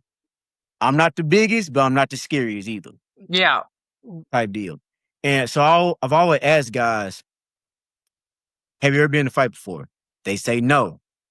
Well, if you've never been in a fight before, have you at least play fight with your cousins? Have you ever, at least play fight? Like once a wrestling show's over, have you ever just play fight with your cousins or something like that? They say, yeah. It's really that. All it is now, you just know the formula. Yep. You know when it's their turn to punch you, and you know when it's your time. Yep. And then whatever the promoter wants, you give it to him. Yep. Yep. And sell. Sell. That's basically what it is. Know the basic rules of wrestling. And if you ever been in a real fight, great. If you never, you at least play fight with somebody before. Yep. It's basically that. You just know the rules, and you just give the promoter what he wants. Yep. I feel like me and you were kind of the same build of having that smaller frame and having that dog in them. I'm former military. I was stationed in Japan or whatever, so I did combatives for a couple of years, training with a couple of guys, and was basically a sparring dummy for some people. My biggest problem was when I got into, I'll take you to the ground. We can go to the ground. We can choke. We can, I'm good on the ground. Standing up, you're gonna knock me out. I'm gonna let you know straight up. You're gonna knock me out because I'll start out here and we say go and I'll step in and my hands go right down here and it's like a target that just sits right. Yeah. So yeah, the dog, hey, take us to the ground. I'm gonna defend myself. I'll defend my honor, defend my family. You ain't gonna go easy, but if we're standing here, let's be honest, you probably gonna take me down. You probably gonna knock me out. I'll be honest with you. Talk about promos, real quick. I feel like you still, and maybe I just haven't gotten enough promos from Ray Sanders as the full gift of like what is the character of the gift of Ray Sanders? What is that full you? Because I feel like the best promos that come out in wrestling is a promo that you yourself believe. Because if you believe that promo, then I believe that promo. You know what I mean? And so when you don't have that time to fully grasp that character, it's hard for you to say something that you know that the character Ray Sanders, the gift, believes wholeheartedly because you don't know. You know what I mean? Does that make sense? Yeah, I know exactly what you mean. Like I would say, like right now, like early on when I was doing promos, like I was saying before, I didn't believe in it because it was like I'm faking being excited. I'm faking, hey guys, it's great, I want to be here. It was fake to me. Yeah. The hypey type. Like now, it was hard for me to be in touch with my feelings because I'm the type of guy that like I don't really express my feelings. Yeah. I don't. So like now, I hate to say work on myself, trying to get in touch with my feelings type deal. But like I have been working on if I want my promos to be authentic. And also as a person, like even outside of wrestling, like if I want people to feel what I'm saying, I have to be in touch with honestly my heart and what I'm feeling. Instead of just saying like there've been times like honestly, I'm usually nonchalant. I'm very blunt. I'm gonna speak the truth no matter what. But I'm very nonchalant about it. But I'm speaking when I say the truth, I mostly speak in a nonchalant way instead of a passionate way. Right. I need to be more passionate when I speak my truth instead of being nonchalant. And I've been working on that. I'm still working on it now, honestly. And I know like once I perfect it, I know in wrestling it's going to be a total game changer. For sure. I mean, you talked about it earlier, being assertive while you're saying things. Exactly. So, yeah. It's coming along. It's like everything else. It takes time. I talked to Tim about it. He talked about doing bumps in the living room and watching YouTube videos to train. But at the end of the day, you can't train saying things in front of people and them reacting on what you're saying until you do it. It's not something you just do in everyday life. Yeah. Like I will say that like you can train yourself on being comfortable in saying promos. But like honestly, that's where I am. I know what to say in a promo. I know the structure of a promo. I know what to say. The hard part is making people believe. Yeah. That's the hard part. There's something that has to be done over time. Basically, it comes with reps. Like you just have to keep doing it in front of people. Like you can do it in the mirror, cool, but like, there's no reaction. Right. You have to actually do it in front of people to get a reaction and all that stuff. Yes. And like I had a direction kind of lost, but like yeah, okay. So I would hear people say all the time, like I would ask older guy, like Mario Lights, I asked him, like, hey, how do you have any idea of how people do promo? Like, have you, of course he's been around The Rock and he's been around John Cena, all those guys. And like basically when you talk to older guys, they'll be like, just do a promo. Basically, they make it seem easy. Like it's one of those things where whether you got it or you don't type deal. Right. But like what I come to realize that it's not so much about whether you got it or not. Honestly, people have been working on their promo their whole life. It's just the fact, it's just the difference is instead of it being a work like me, I'm working on trying to get my promos good. Yeah. People like The Rock and all those guys, they've been working on promos their whole life. They probably been as a kid, they've been like copying Hulk Hogan. It starts off as copying people. Yep. And then you're not knowing that you're working on promos, but you're actually getting your reps in on working on promos. Yeah. It's the same thing with playing. That's the same thing, anything like playing. People think Michael Jordan was gifted to play basketball. Reps. He would actually, reps. He would actually get in reps in playing basketball, playing in the neighborhood, playing at school, being on the basketball team. That's all prepare him into being Michael Jordan. Yep. Instead of people saying he just came out the womb being like Michael Jordan. No, he had to work. Even though he didn't see it as work, he didn't see it as, oh, I want to make it to the NBA, I have to work. No, he saw it as, let me just get better. Yep. Or he just saw it as, it's like any other kid, this is just fun. Yeah. It's just fun to do. And even though they're not thinking about it being reps, it's just fun to do. And over time, they just get good. Yes. That's basically what it is. Yeah. You've talked about Derek King a lot. You brought up his name. You've held tag team gold with him, you know? Yeah. Your relationship with Derek King, I know you've said that he's been a key part of your growth through this whole thing. Do you consider yourself a singles or a tag team wrestler, knowing that you've done a lot of work with tag teams in your career? I consider myself more of a singles wrestler, honestly. Yeah. Like, if I be in a tag team, it can't just be with anybody, honestly. Like, for what I've learned with Derek, you gotta have a camaraderie with your, with your tag team partner. Like, you have to really know your tag team partner, not just inside the ring, but outside the ring. Yeah. Like, excuse me. Of course, the Hardy Boys are brothers, so of course they know anything about it. They know everything about each other. Right. Bubba Ray and Devon, they spent years on the road with each other. They know what they're gonna do, what they like, what they don't like. If I want to be a tag team with somebody, I have to know you inside the ring and outside the ring, just so we can build that relationship. I get that. Like, yeah. So, like with me,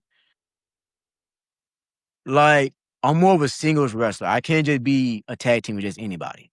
So I feel like right now, Derek's probably like the only guy that I can be a tag team with, unless somebody else come along.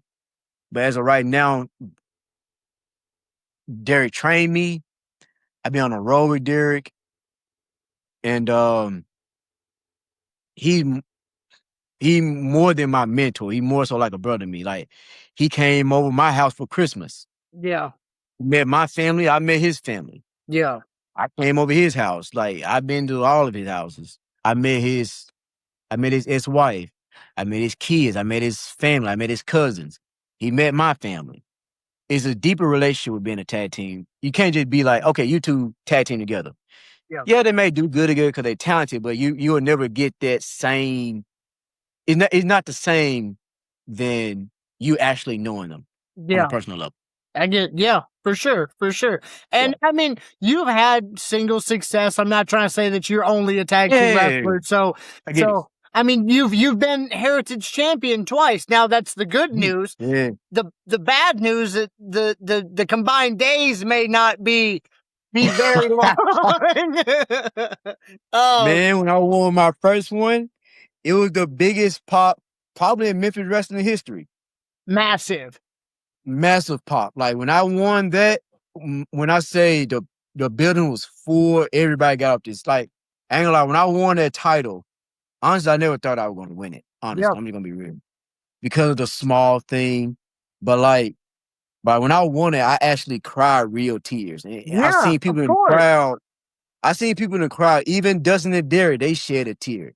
Because I'm their day one guy, and they know how hard I work for this. And then I actually got it. Great. And to put the icing on the cake, Tim just had to ruin it.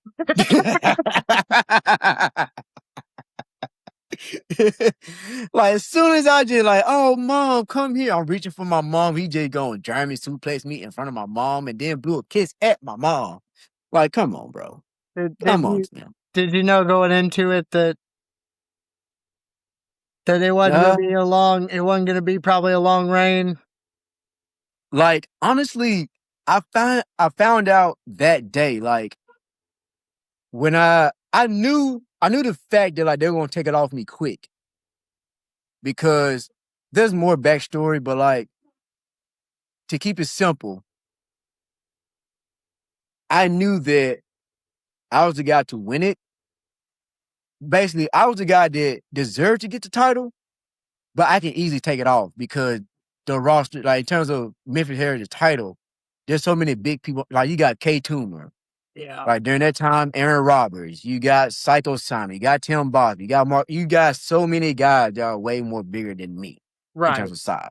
Right. So I was the guy that like I deserved the title, but I can also get taken off for it real easily by anybody. So I knew that I wasn't going to be taken off very long, but like, that day I did not know that Tim was going to cash in on me till that day. And Like, and I mean, let's be honest though, that moment of the pop of you getting the title and knowing that the crowd is behind, and then it being ripped away and the heat that Tim got on it, bro, like there was a story, man. I ain't gonna lie to you. Even though I hate it, there was I'll say this. Fuck it, I ain't just to keep it wrestling wise. Tim, I'll see you down the road. But I'll see Tim down the road. But like as me and Tim trained together, deep down inside I was proud of him. Cause like that was his first title too. Right. Honestly, it was my first title the same way that it was his first title. Right. So it was like great, but at the same time, why me? Yeah.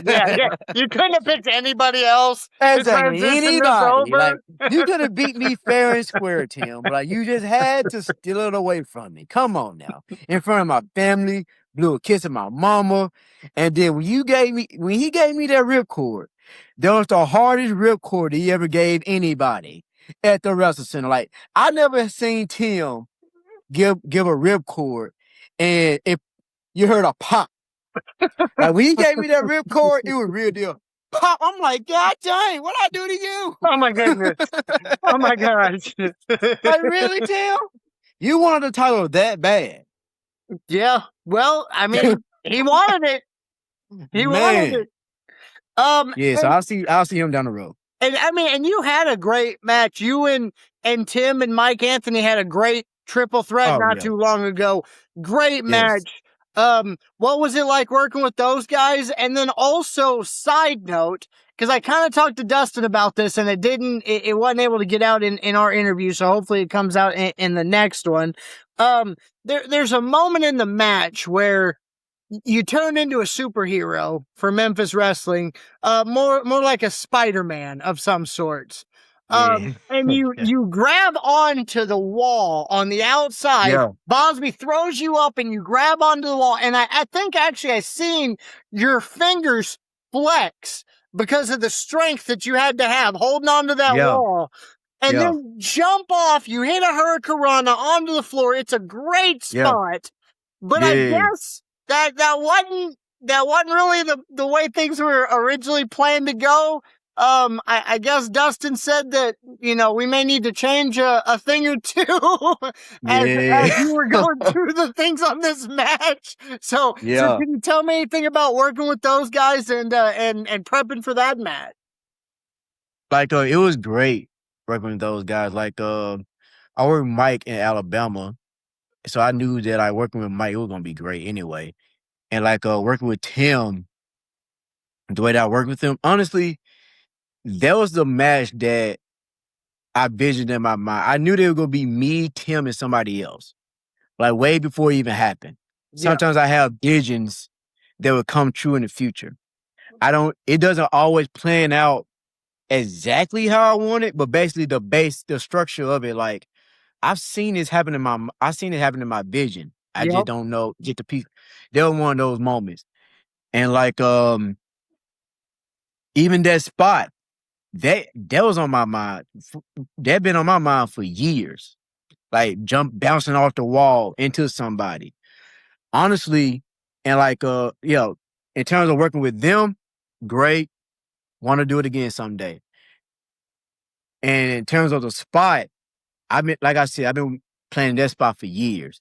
Even though people never seen me work on the spot, I've been thinking about that spot for years. And like honestly, I wanted to do it before somebody else do it. Yeah. So Yep. I knew some other young athletic guy was gonna play. Oh, let me bounce. I'm like, no, I want to do it first. So I've been thinking about that spot for years. You point at yourself. Dibs. Yeah. But yeah, like the original plan of how I wanted to do it. One other thing, when I have a vision, it may not go according to it, but it's still the same structure of it. Right. The original plan was springboard from inside the ring, bouncing off the wall into Tim and Mike. So basically like one of those moments where springboard, boom, I'm bouncing off the ropes, Okay. stick 1 foot up, bounce off the wall, and then at an angle, hit Tim and Mike. Gotcha. Okay. That was the original plan. Okay. And even though I'll say this, I got the springboard to bouncing off the wall right, it just wasn't at the angle that I wanted to be. Gotcha. It was one of those moments that if I did make it, it was gonna be like a close call type moment, like type moment type deal. But like after trying it like so many times, it wasn't at the right angle. So that's when Dustin was like, no, you may have to change it up. Yeah. And then like I did knock down one of his posters, and I feel like deep down inside he was mad. But like I fixed it, and then I sent him a picture like, hey, I fixed your poster. Yeah, oh great. Oh, thank you, man. You know. So like so yeah, though, like I broke the poster down, I fixed it. Then like he told me like, hey man, you may want to go at another way. And then I agreed because I didn't want to mess up the spot during the show.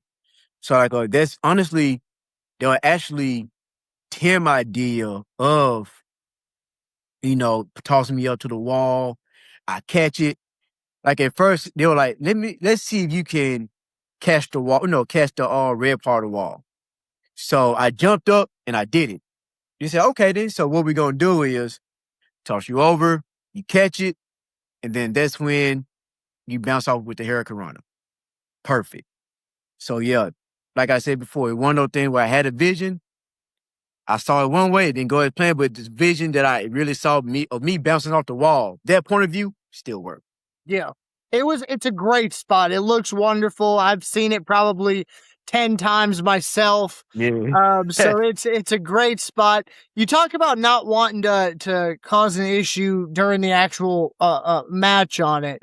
You being like a high flyer style more, and I say more of a high flyer style, but you've got a smaller frame, more of a high flyer style with the slice and whatnot. We'll get to the slice in a minute. Do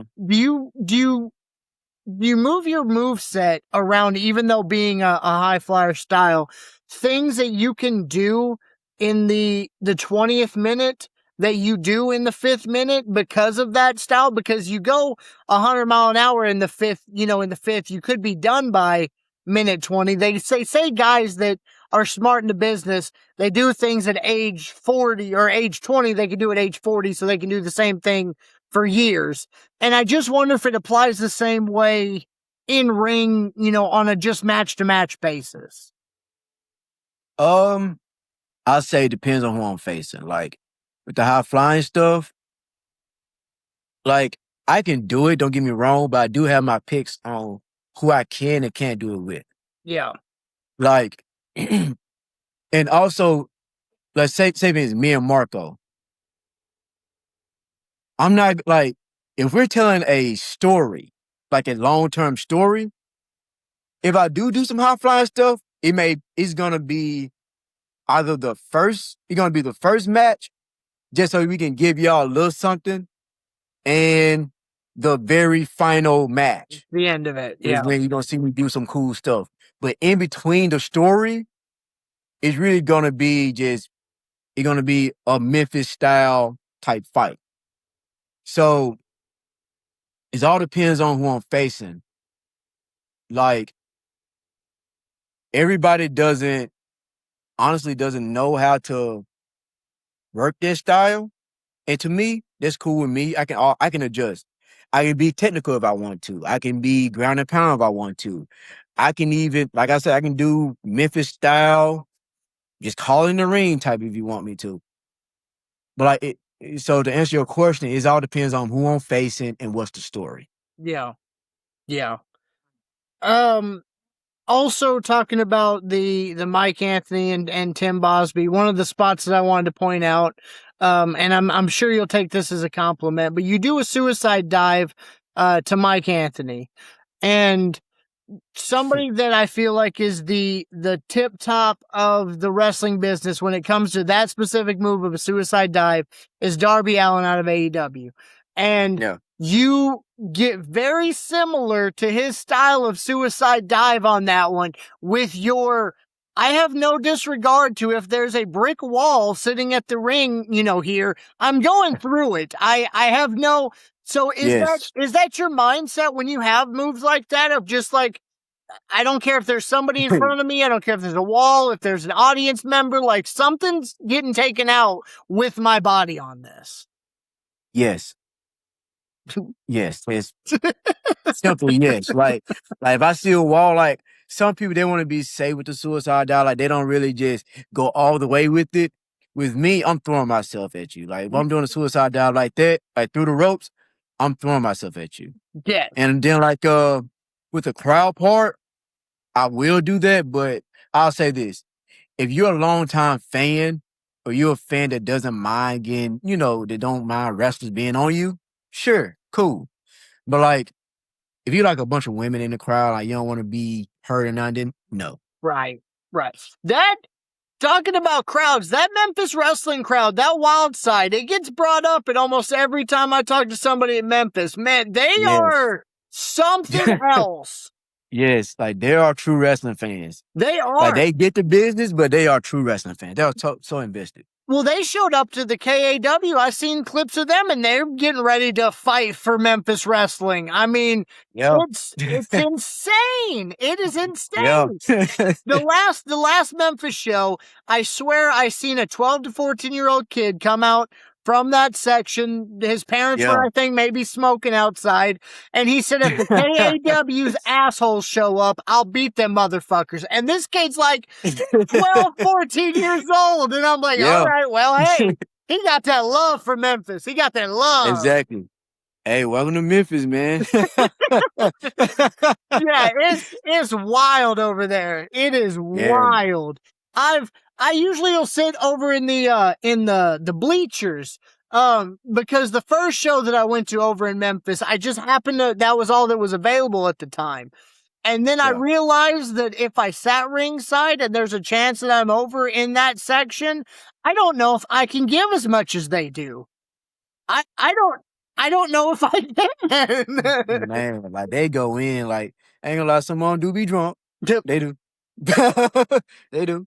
But at the same time, though, they just there to have fun. I love it. And honestly, I love them, bro. 'Cause like, honestly, they, like, all the fans make the show, but those guys, they make it they're icing on the cake.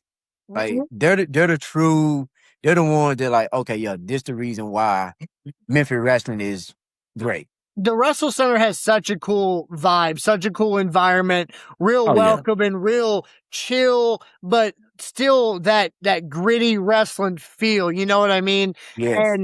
And talking about the crowd, it tells you something when I'm pretty sure every Memphis show I've went to, there's a sober up, insert name, sober up chant that happened sometime during the taping. So, that tells you where the crowd might be sitting during these tapings.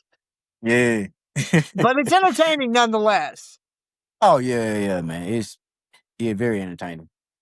Other guys in Memphis right now that we've brought a lot of names up. Is there anybody else that we haven't brought up? We talking about Toomer a little bit, talked about Marco Harris. He just had a big tryout over at WWE. Who else is on the docket that maybe we need to keep our eyes out for? Well, first I want to shout out Marco, and even though I don't like Tim as of right now, but yeah, shout out to Marco for getting the tryout for WWE, and also shout out to Tim Bosby for wrestling for Ring of Honor and AEW. You know, he's doing his thing there. Yep. And like, even though we have our beef at Memphis, for me to see him start off day one training to now doing what he's doing. Honestly, in terms of our class, he was most likely to get signed. And for Yep. him to right now live up to that expectation, you know, like I say, we have our beef on TV, but to give him his credit, I'm very proud of him for doing that. So shout out to Marco and Tim Bosby. And also K Tuma for wrestling for Reality of Wrestling. Yep. He be going down there, him and Mike. Yep. So shout out to those guys. To keep your eyes out for, to start out with the vets. Well, they're not, I won't say vets, but like basically guys who are experienced. Keep your eyes on Colton Cage. Yep. You know, he's very great. Keep your eyes out on Colton Cage. Main Event Bradley, he's very good. Yep. You know, one day he may, you know, get that Memphis Heritage title, you know, have his heel run, you know. Yeah. He's really the main event type deal. So keep your eyes out for Main Event Bradley, Colton Cage. Let me see who else. Keep your eyes out for, let me see. Even though he's a bad guy right now, Eli Knox, keep your eyes out for him. Yeah. Like he was a guy with the he the one that introduced Danhausen with the crate deal for WWE. Yep. So Yep. yeah, so like keep your eyes out for Eli Knox. Keep your eyes out for Wonder Boy. Yep. Keep your eyes out. Let me see. Who else I can shout out who got some experience? Yeah, like Sean Aries. Keep your eyes out for Sean Aries. Yes. Yeah, so I know I'm forgetting some people, but like in terms of experienced guys, that's that. And if I forget about some experienced guys, I don't want y'all coming in the locker room. Hey Ray, why you didn't mention me? I'm sorry, bro. But everybody in Memphis talented. So yeah, basically to keep it cool, the whole Memphis wrestling roster, keep your eyes out for them. But like for a special shout out for the younger guys, keep your eyes out for CJ Blaine. Keep your eyes out for, even though he's a bad guy, we had our issues in the past, but keep your eyes out for Vashawn Harvey. Yep. Keep your eyes out for him. He's the guy he got the look, he got the swagger, and he got the attitude. So and like in his skill set, he's getting there. Like even though he's still new, and hey, wait years. Him and CJ Blaine, they're gonna be top tier guys. Yeah. Keep your eyes out for those two guys. Keep your eyes out for Seven Cruz. Keep your eyes out for J Pariah. Keep your eyes out for, let me see. I know I don't want to forget nobody. So I don't. I'm trying not to. Memphis roster I ain't trying to get in trouble. But yeah, man, keep your eyes out for Kale from the Hollywood Clip. Even though we had our beef in the past. But yeah, keep your eyes out for him. Man, there's a lot of people who are new. And like also for an experienced guy, keep your eyes out for Bobby Ford. Yes, yeah. And Bobby Ford and Chris Letts, cause live wire. Yeah, Chris Letts been in the business for years. Like he's been in business for years, man. Like he's the type of guy that he deserves a title run, honestly. Yeah. Like he honestly, when I was at RSWF, he was there helping me out. Really? So like, when I start so like to shout out some of those guys from Memphis, like him, Big Ace, rest in peace to V Man, like, you know, just to get off the looking out part, just a quick shout out to those guys. Right, for sure. There's plenty of guys who helped me out that made me to who I am before Memphis Wrestling. And Chris Lex, he was one of those guys. And one day he will become Memphis Heritage Champion. Yeah. Yeah, he's another guy that I'm trying to get on the pod here because I think he'll have a good story to tell. Yeah. Let's Marco Harris, you shouted him out. He just had his tryout. Let's say you walk in and Triple H is running things right now over there. Tony Khan's running the in AEW. You run into him in an elevator. You've got one match on a CD that says, "Hey, this is what I bring to the table." What's the one match you're showing the head of the companies? What's getting you signed? I would say if a TV match, if they want a long 20-minute, 15-minute type match, I would show them their triple threat between me, Tim, and Mike. If they want a tag team type deal, I would show them me and Derek King versus Gio and Draco. Okay. And if it's like a quick 5-minute match, I would show them me versus Chris Lex. Yeah. And I also got a private match with me versus Zay Washington. Okay. Yep. And I can also show them me versus Blake Christian. The private match. You know what I'm just saying? Just to say a notable name in there. But so in terms of a quick 5 minutes, me and Chris Lex, me and Blake Christian, and me and Zay Washington, those 2 private matches. When they bring in somebody to Memphis Wrestling, is that more because I just brought in Nick Nemeth not too long ago. Kazarian was there not too long ago. They're constantly bringing in people over there at Memphis. When somebody like that comes in, is that something that you're like, hey, Dustin, I'd really like to do something like this with this person because it might look good on a resume for you working with a Nick Nemeth? Or is that just, no, Dustin and whoever else is run? Hey, this is my vision and this is where we're going with it. I leave that all to Dustin. Yeah. I ain't gonna lie, I do want to get some more notable opponents on my resume. But I don't do the politicking in terms of, hey, let me get this match. I don't do that type deal. But I ain't gonna lie though, there have been times I'm like, this guy coming in, I never told anybody, but in my mind, I'd be like, that will be good for me to work this guy. I want to say something, but I don't want to come off as me trying to rob an opportunity for somebody else. But sometimes it does take that, but at the same time, let him do his thing. Right. And hopefully, at the end of the day, you never, compromise your integrity for a spot because at the end of the day, you've got to sleep at night. You know what I mean? Exactly. You also don't want to, take somebody's spot and end up being a Bruiser Brody in the shower at the end of the night. So yeah, I don't want to rob no opportunity away from nobody. I ain't gonna lie, there have been times where I'd be like, I've been in business longer than this guy and longer than that guy, and that I can work. You know what I can do.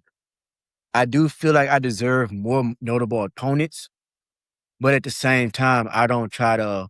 Honestly, I don't cry about it. Yeah, and I don't try to politic my way into being like, hey, Dustin, give me that guy.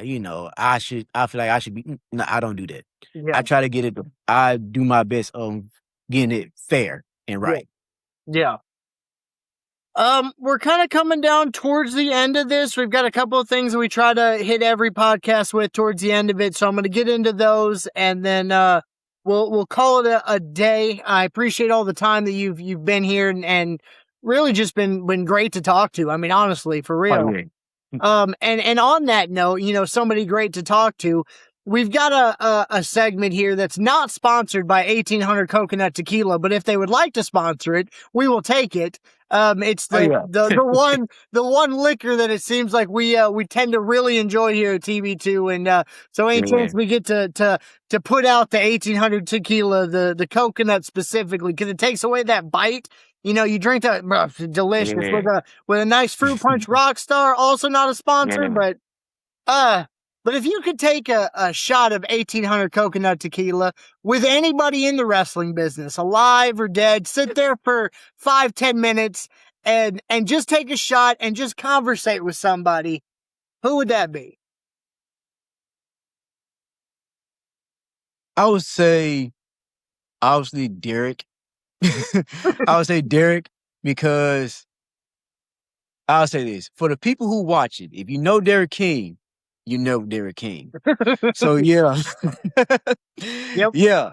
So of course Derek. So cause we gonna laugh, joke, and all this stuff. But just to be out the box with it, I would say honestly,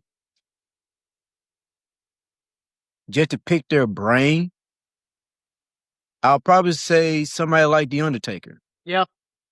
So, like, of course, he like to drink Jack Daniels and stuff like that. So, it's already out there.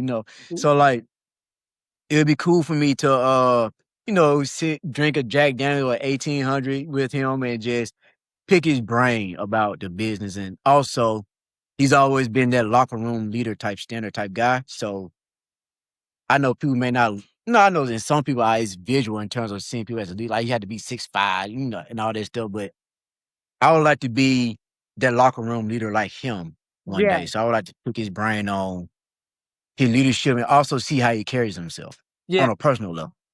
I look at it, they talk about some of the greats in the NFL and the NBA and stuff like that having a different mindset. And I don't like the guy. I was never a fan of Tom Brady. I can't deny what he did in the NFL as being a great Yeah. quarterback. I can't deny it. Especially being a Joe Montana 49ers fan here. Yes. But regardless, they talk about just watching, their day to day, how they do things on a daily day, the way they eat, the way they walk into the building, the way they train, the way they rest and recovery and all that stuff. It's such on another level that just seeing somebody doing that stuff and how they present themselves, it's not even on the field, it's the stuff that off the field makes them that peak. Yes. And I see Undertaker kind of being the same way of like, you wouldn't have to wrestle him in the ring. You could sit there and just watch his presence in the back as a leader and get a number of things that you could learn. He's one of those guys that he's going to forget more in the business than I'll ever know, Yeah.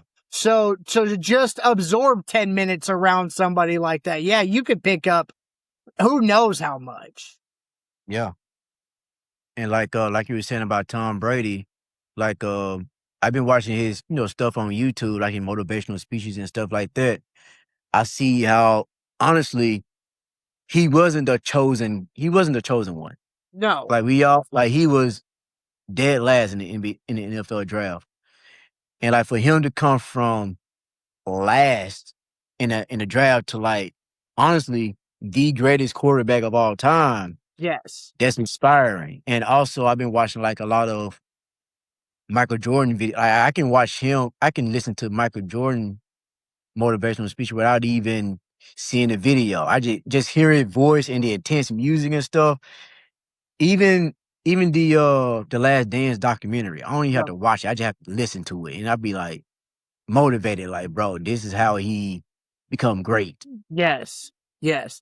They've all that Kobe Bryant. Yeah, They talk about that mama mentality of like, there's just some people that they have no choice but to be great. Like they just got that mindset. I've kind of yeah, almost see it with Tim.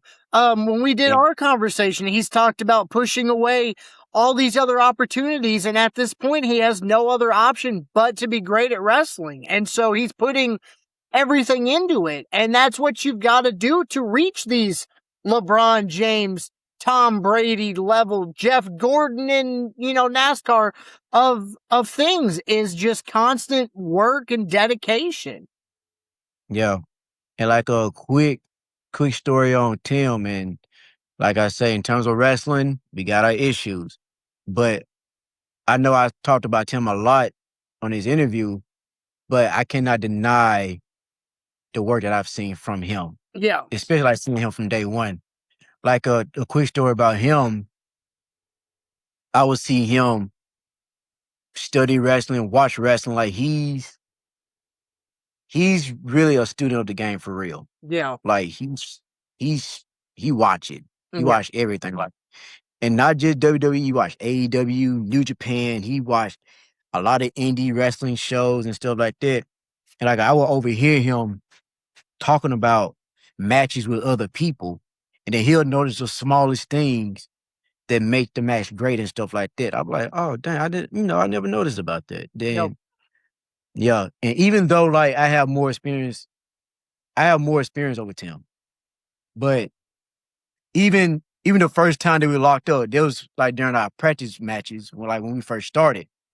Honestly, once like one of his first matches was with me, and in terms of training, and like I thought I had to like carry him, but there been times when he'll say stuff, he'll be like, "Hey, do this, do that," and like he didn't even have a match on TV yet, Yeah.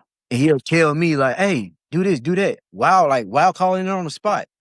I'm looking confused, like, how do you know how to do all this stuff before even having a match? Right. Right. And I'm like, the stuff that he'll say will make sense. Like with me, I'm very honest. If it doesn't make sense, I'm not doing it. Right. But but like with him, the stuff that he told me, like, hey, let's do this, let's do that. That was when we was cool.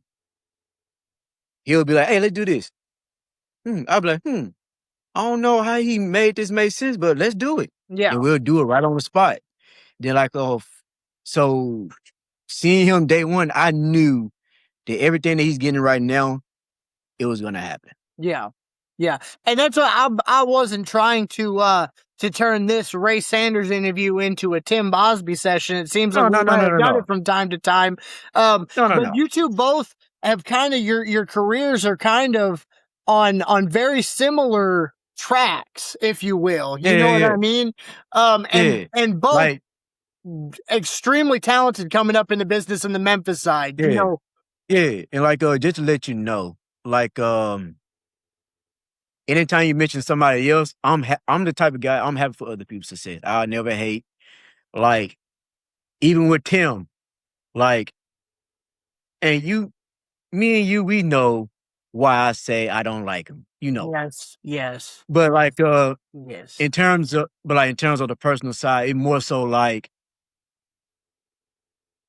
whenever you bring up Tim Bosby, I'm not a hater. Like, he deserves everything. I don't care. We spent this whole interview talking about Tim.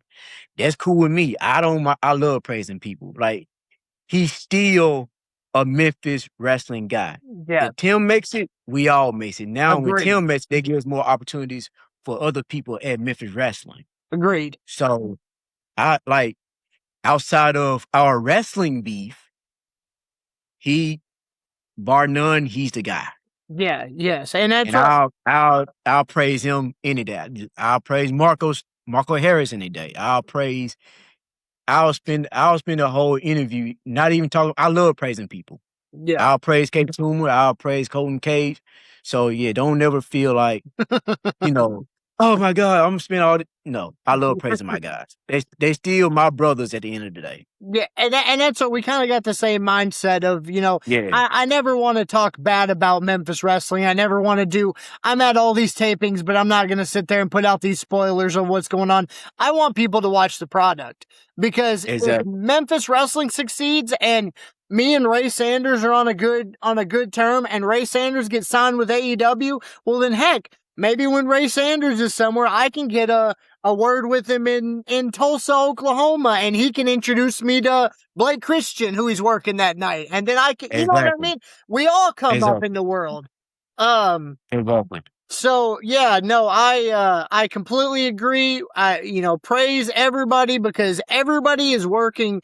Nobody knows what everybody's going through, and mental health is such a big thing. Everybody take care of your mental health, whether you're, in wrestling, training on the road, dealing with family stuff. We're all dealing with our own stuff on a daily basis, and everybody is working for the same goal. Not only, it may not be for the same Yep. exact somebody want it for money, some want it for fame and fortune, some may want it because they Yeah. just love the business. But at the end of the day, Yeah. we're all trying to get up to that next level in whatever we're. Exactly.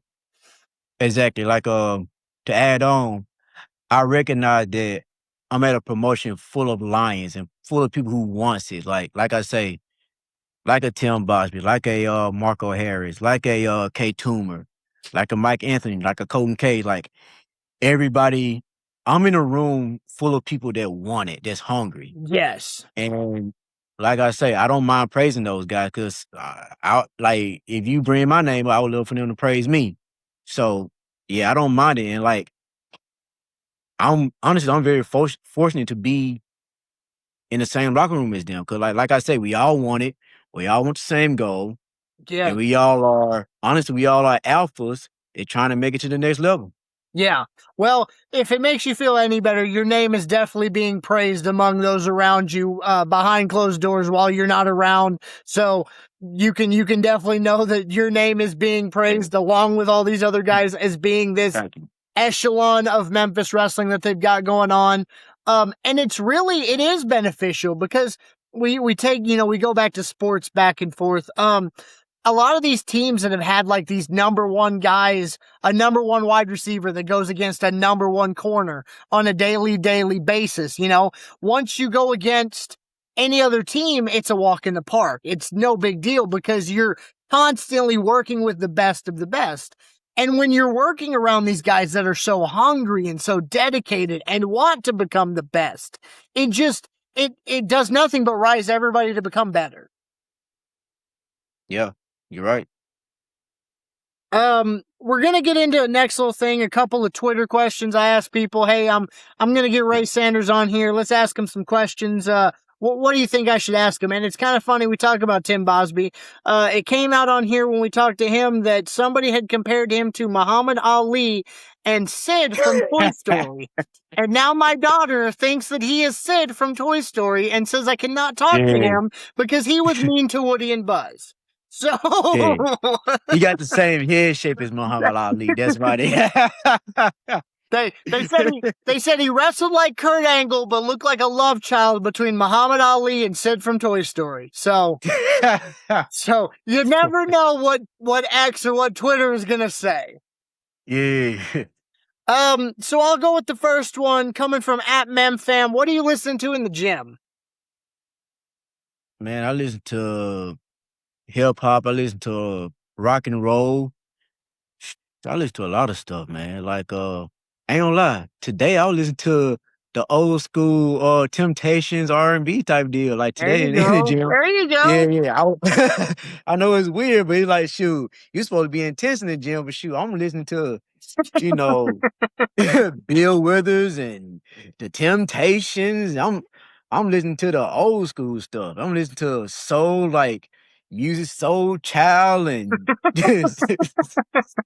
like Jill Scott, Erica Badu. I'm listening to those folks in the gym today. Hey, yeah, I listen to all types of music. Yeah, I listen to all types of music. Like I listen to some Saliva here and there. I listen to some going back old school classic rock, AC/DC. Of course. Oh yeah, I listen to a lot of stuff, man. I listen, I throw in terms of hip hop, Tupac. I throw in, new Drake, Kendrick Lamar. Let me see. Who won the beef, Kendrick or Drake? Of course, Kendrick. Okay. Yeah, of course. Like he dissed the man at the Super Bowl. Yeah, that's icing on the cake right there. So. Yeah. I listen to some J. Cole. I listen to some to get real urban. I probably listen to some NBA YoungBoy. Just to get like real deal urban and stuff. Yep. But like quick note, people don't realize that like there are different types of hip hop. Everybody try to make it seem like it's just drill music and they're just hip hop. It's really not. It's conscious hip hop. There's Christian rap. There's also urban music, drill type music. So they're just different type of hip hop. Just it's like a quick fact on hip hop. But yeah, I listen to a whole bunch of music. All kinds of stuff going on in the gym. Anything from the 60s to hip hop. So Honestly, well, yeah. Yeah. well-rounded. Honestly, yeah. I'll listen to some gospel. If you're from the South, hey, if you're from the South, you should know who Lee Williams is. So Hmm. yeah. Yeah. So hey, you may want to check him out. So hey, Lee Williams. Lee Williams. I got you. At Wrestle Tuna, you said on Burn 'Em Up that Psycho Simon was musky as hell, in quotes. Have you tried to remedy that since you called him out? Yeah, so basically like the hot tamale, hot taki or what one of the guys said what his name is. He basically said he musty, ain't it? And I just said, yeah, he musty, but real though he cool. He ain't. Yeah. Good save. All right, Yeah, he ain't yeah. musty, man. He cool. Okay, all Yeah, right. 'cause like I know the next day Simon came in and said, bro, you said I was musty? Like, come on, man. Come on, bro. Okay, so to set the record straight, Ray Sanders does not think that Psycho Simon is musky as hell. No. Okay, all right. Record's clean now. Record is clean. Yeah. He cool. Thanks, Russell Tuna, for setting that straight for us. I appreciate that. He saved me from that ladder match that we had with KAW. Yeah. So I gotta give him his credit now. We cool now. We're good. Cool. We're good. We good. At Pizza Slicer PA, who on the roster at Memphis Wrestling would be the last superstar you would want to see your son or daughter dating? Oh wow. and you can't say Psycho Simon because he's musky as hell. We've already covered that. That's not true. That's just rumor. Shoot, honestly, anybody. I don't want my daughter dating anybody on the road. For one, no. That's gonna be even if she is like 20, he or she 20 and they're like 40 and 50, they can make their own decision. They want to date, cool. But that'll just be a weird combination. They'll be like, man, I work with you, but I've known you for 20, 30 years and no. No, can't do it. Can't do it. At True Memphis King, being built so small, how are you able to keep up with the bigger guys that you're working with? Like I said before, like my whole life, I've been fighting people who are bigger than me.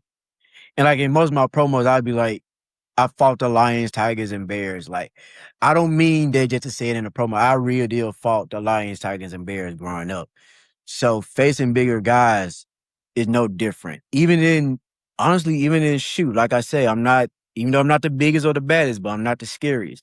So if a bigger guy approached me, you want to fight, it really just that dog in me. And also, I'm really conditioned of not being scared of nobody because that's how, like I said, I've been bullied into toughness, honestly. Yeah.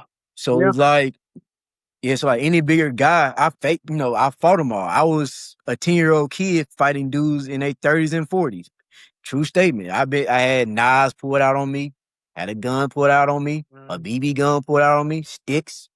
I had it all put out on me. I had people who wanted to jump me, but my brother had to come in and save me. So when I say I'm not scared of nobody, I'm not scared. Even though I have a smile, I'm cool, calm, collected. And honestly, I would never come off as a tough guy. But if you test me, I'm going to defend myself. And in terms of real life, I apply it to wrestling too. Yeah. Last one I've got for the X questions. At Today's Gift 93, between reffing and wrestling, you've met and worked with a lot of different names in the business. What's one of the biggest things that you took from someone you met?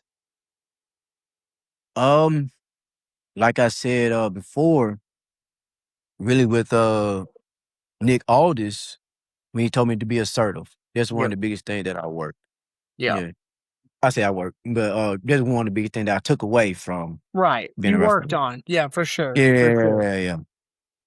Last two questions I end every interview off with.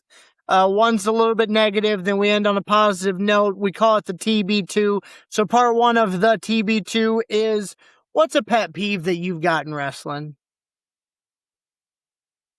A pet peeve. I Something would that, say, I'm trying to think real hard on it.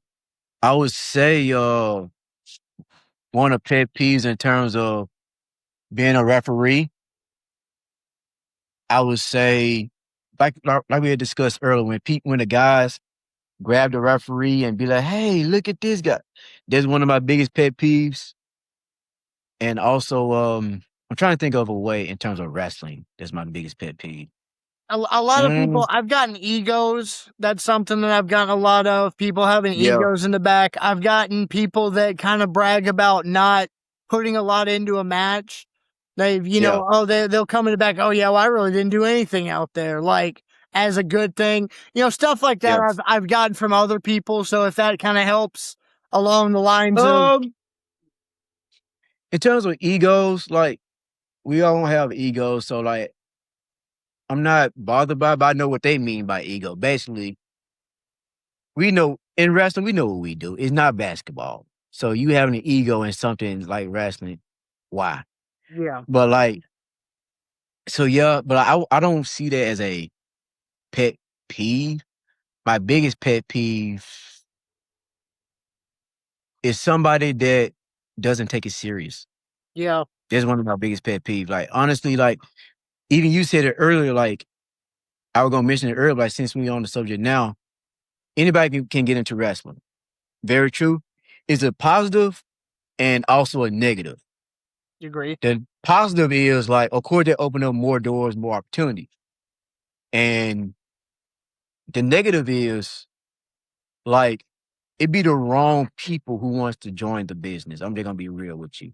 Yeah, And it's like they see it one way, and then once they start training and stuff, really though, they don't make it out of training, but they take it, but they be in the audience and they feel like they know everything about wrestling just because they trained and never had a match before.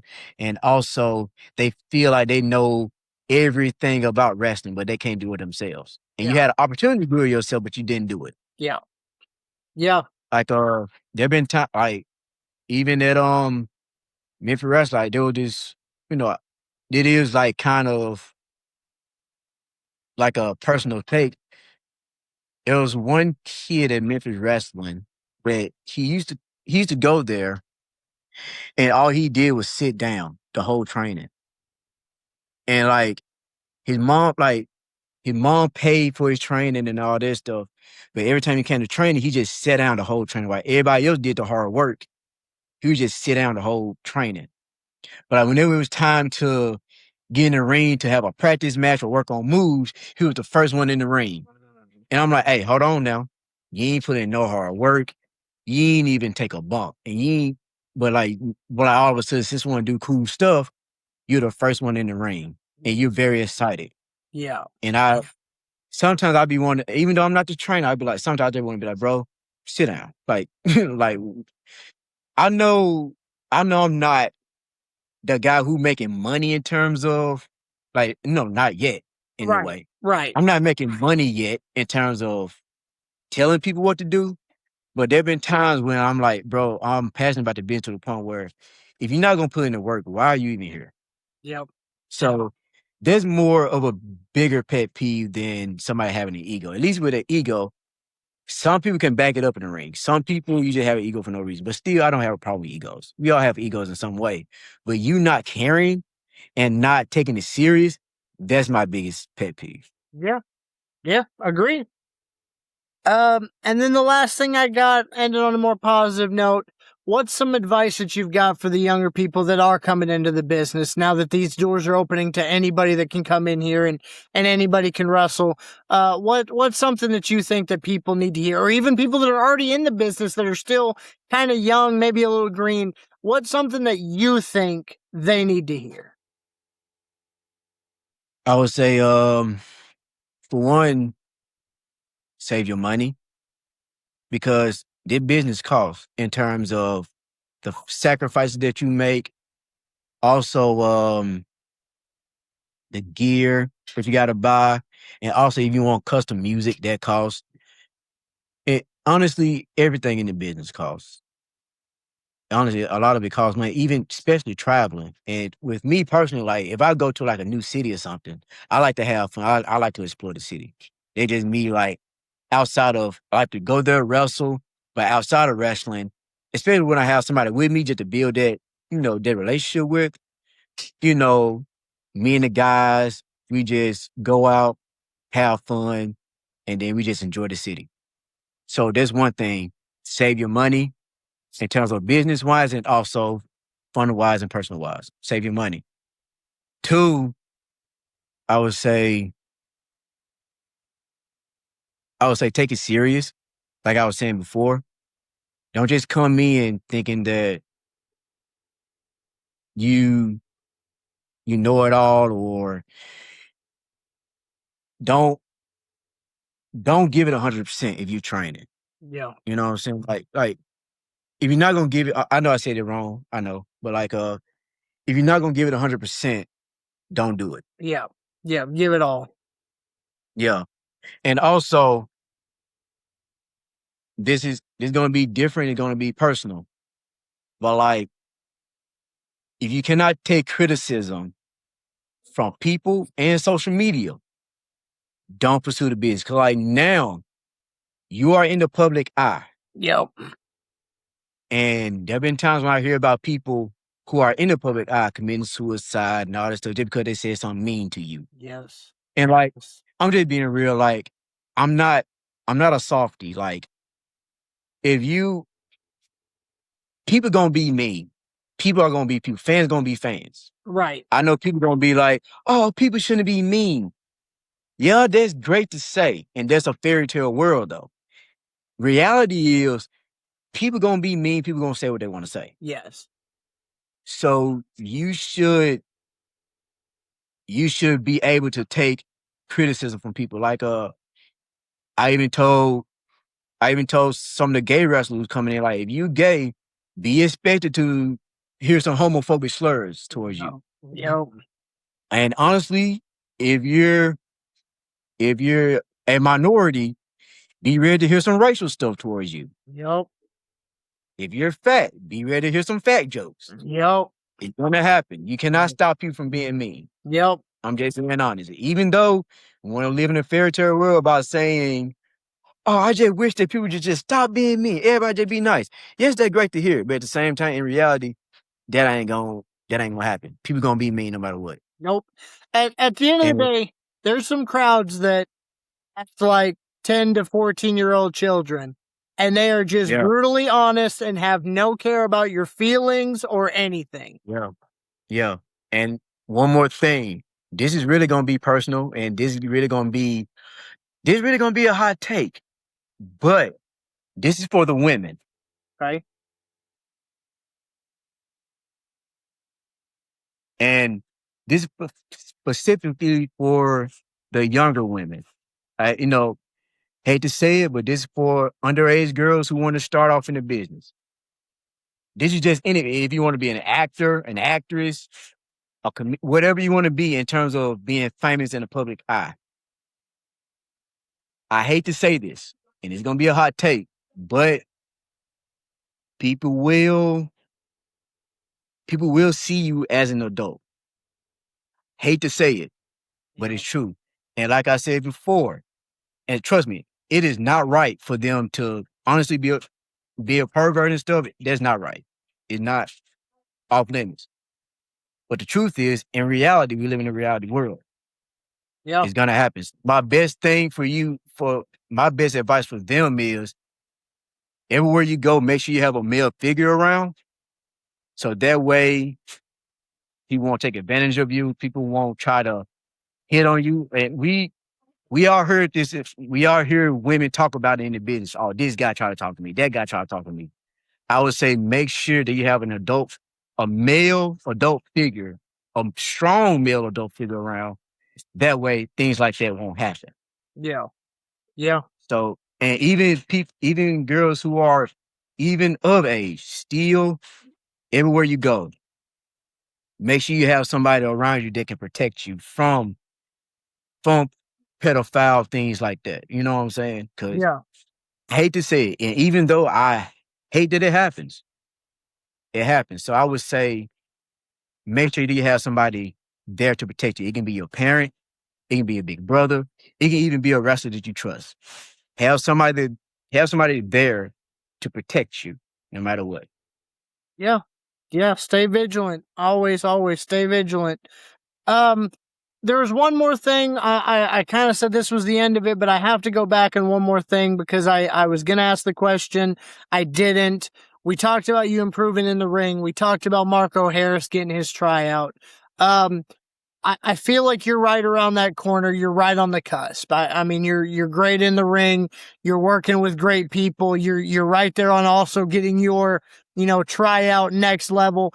What do you, looking back at your work, what do you think personally is keeping you from that next level?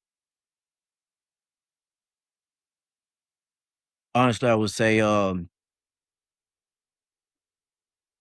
be real, I feel like I'm not consistent enough in terms of my hard work. Okay. Like in terms of working out, like I go to the gym and all that stuff. My biggest problem in terms of my weight is eating. Uh-huh. And like there been times when like I eat all my meals throughout the week, but like me, I have a different body type than everybody else. Yep. Most people don't know there's like three types of body type. There's of course endomorph, people who are bigger, whose harder gets smaller, mesomorph or more so like naturally built. And the ectomorph is smaller guys, it's harder for them to get bigger. Right. For me, I'm an ectomorph. It's hard for me to get big. For me, I have to force myself to eat a lot of food in order for me to grow. And Right. there have been times where it worked, but for me, if I skip out 1 or 2 days of not eating, I lose all my work. Yeah. So it's like I have to stay consistent with it. And it's been a challenge and I'm still working on it right now. But I'm gonna get there. Yeah. So there's one thing, consistency in terms of my hard work behind the wrestling ring, outside the Right. ring. Yep.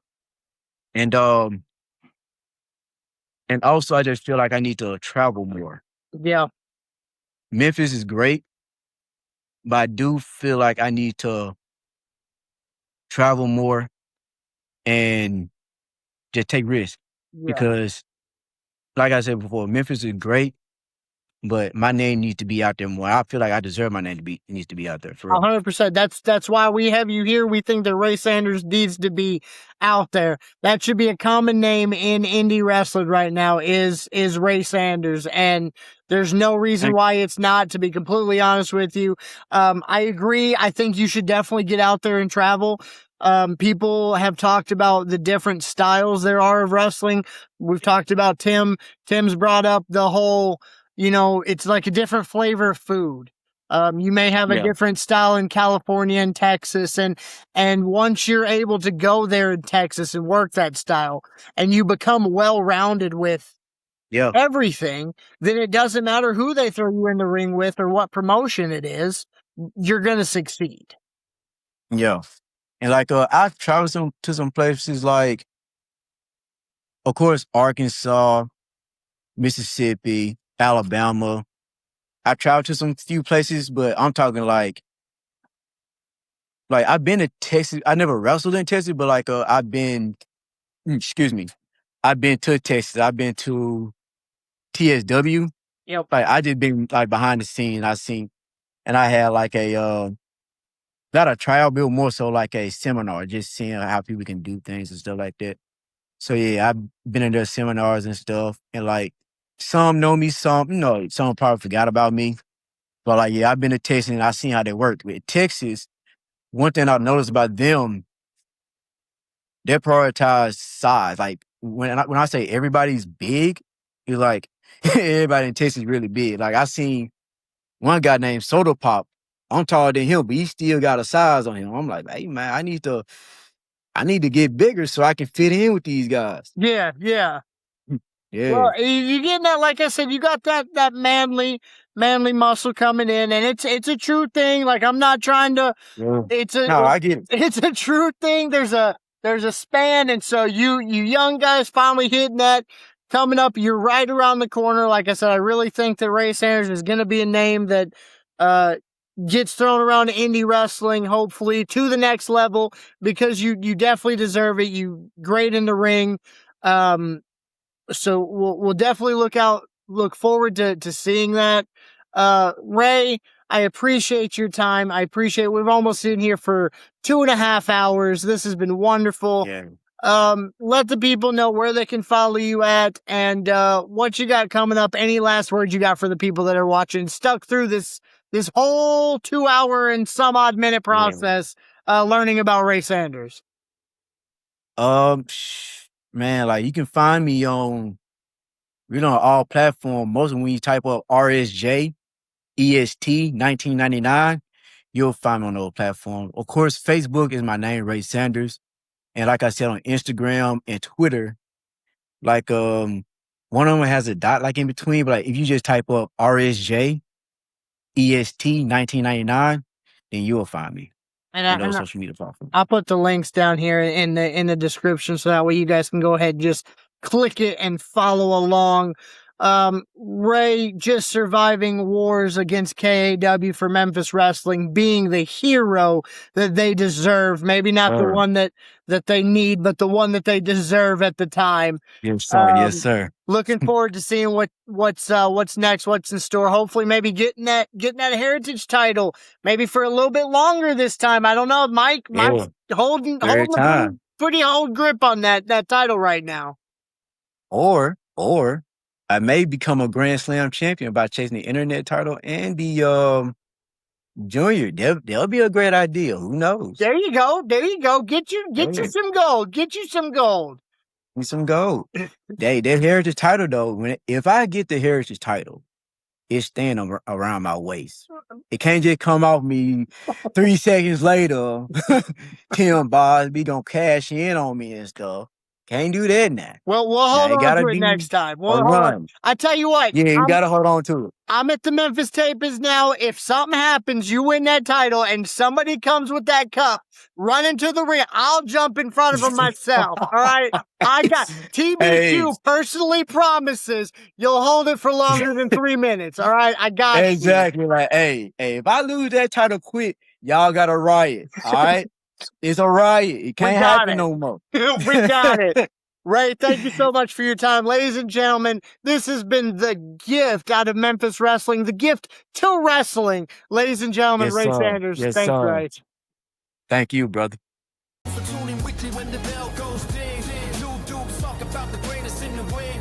Reagan pushes returns and surprise debuts. Every backstage whisper we bring it to you. New scripts needed, just passion and mic. Two wrestling nerds with the loudest takes. If the Mac gets shaking over, title gets lost. You'll hear it first from the Burrow and the boss. Yeah. TB2 Kai. Oh, good.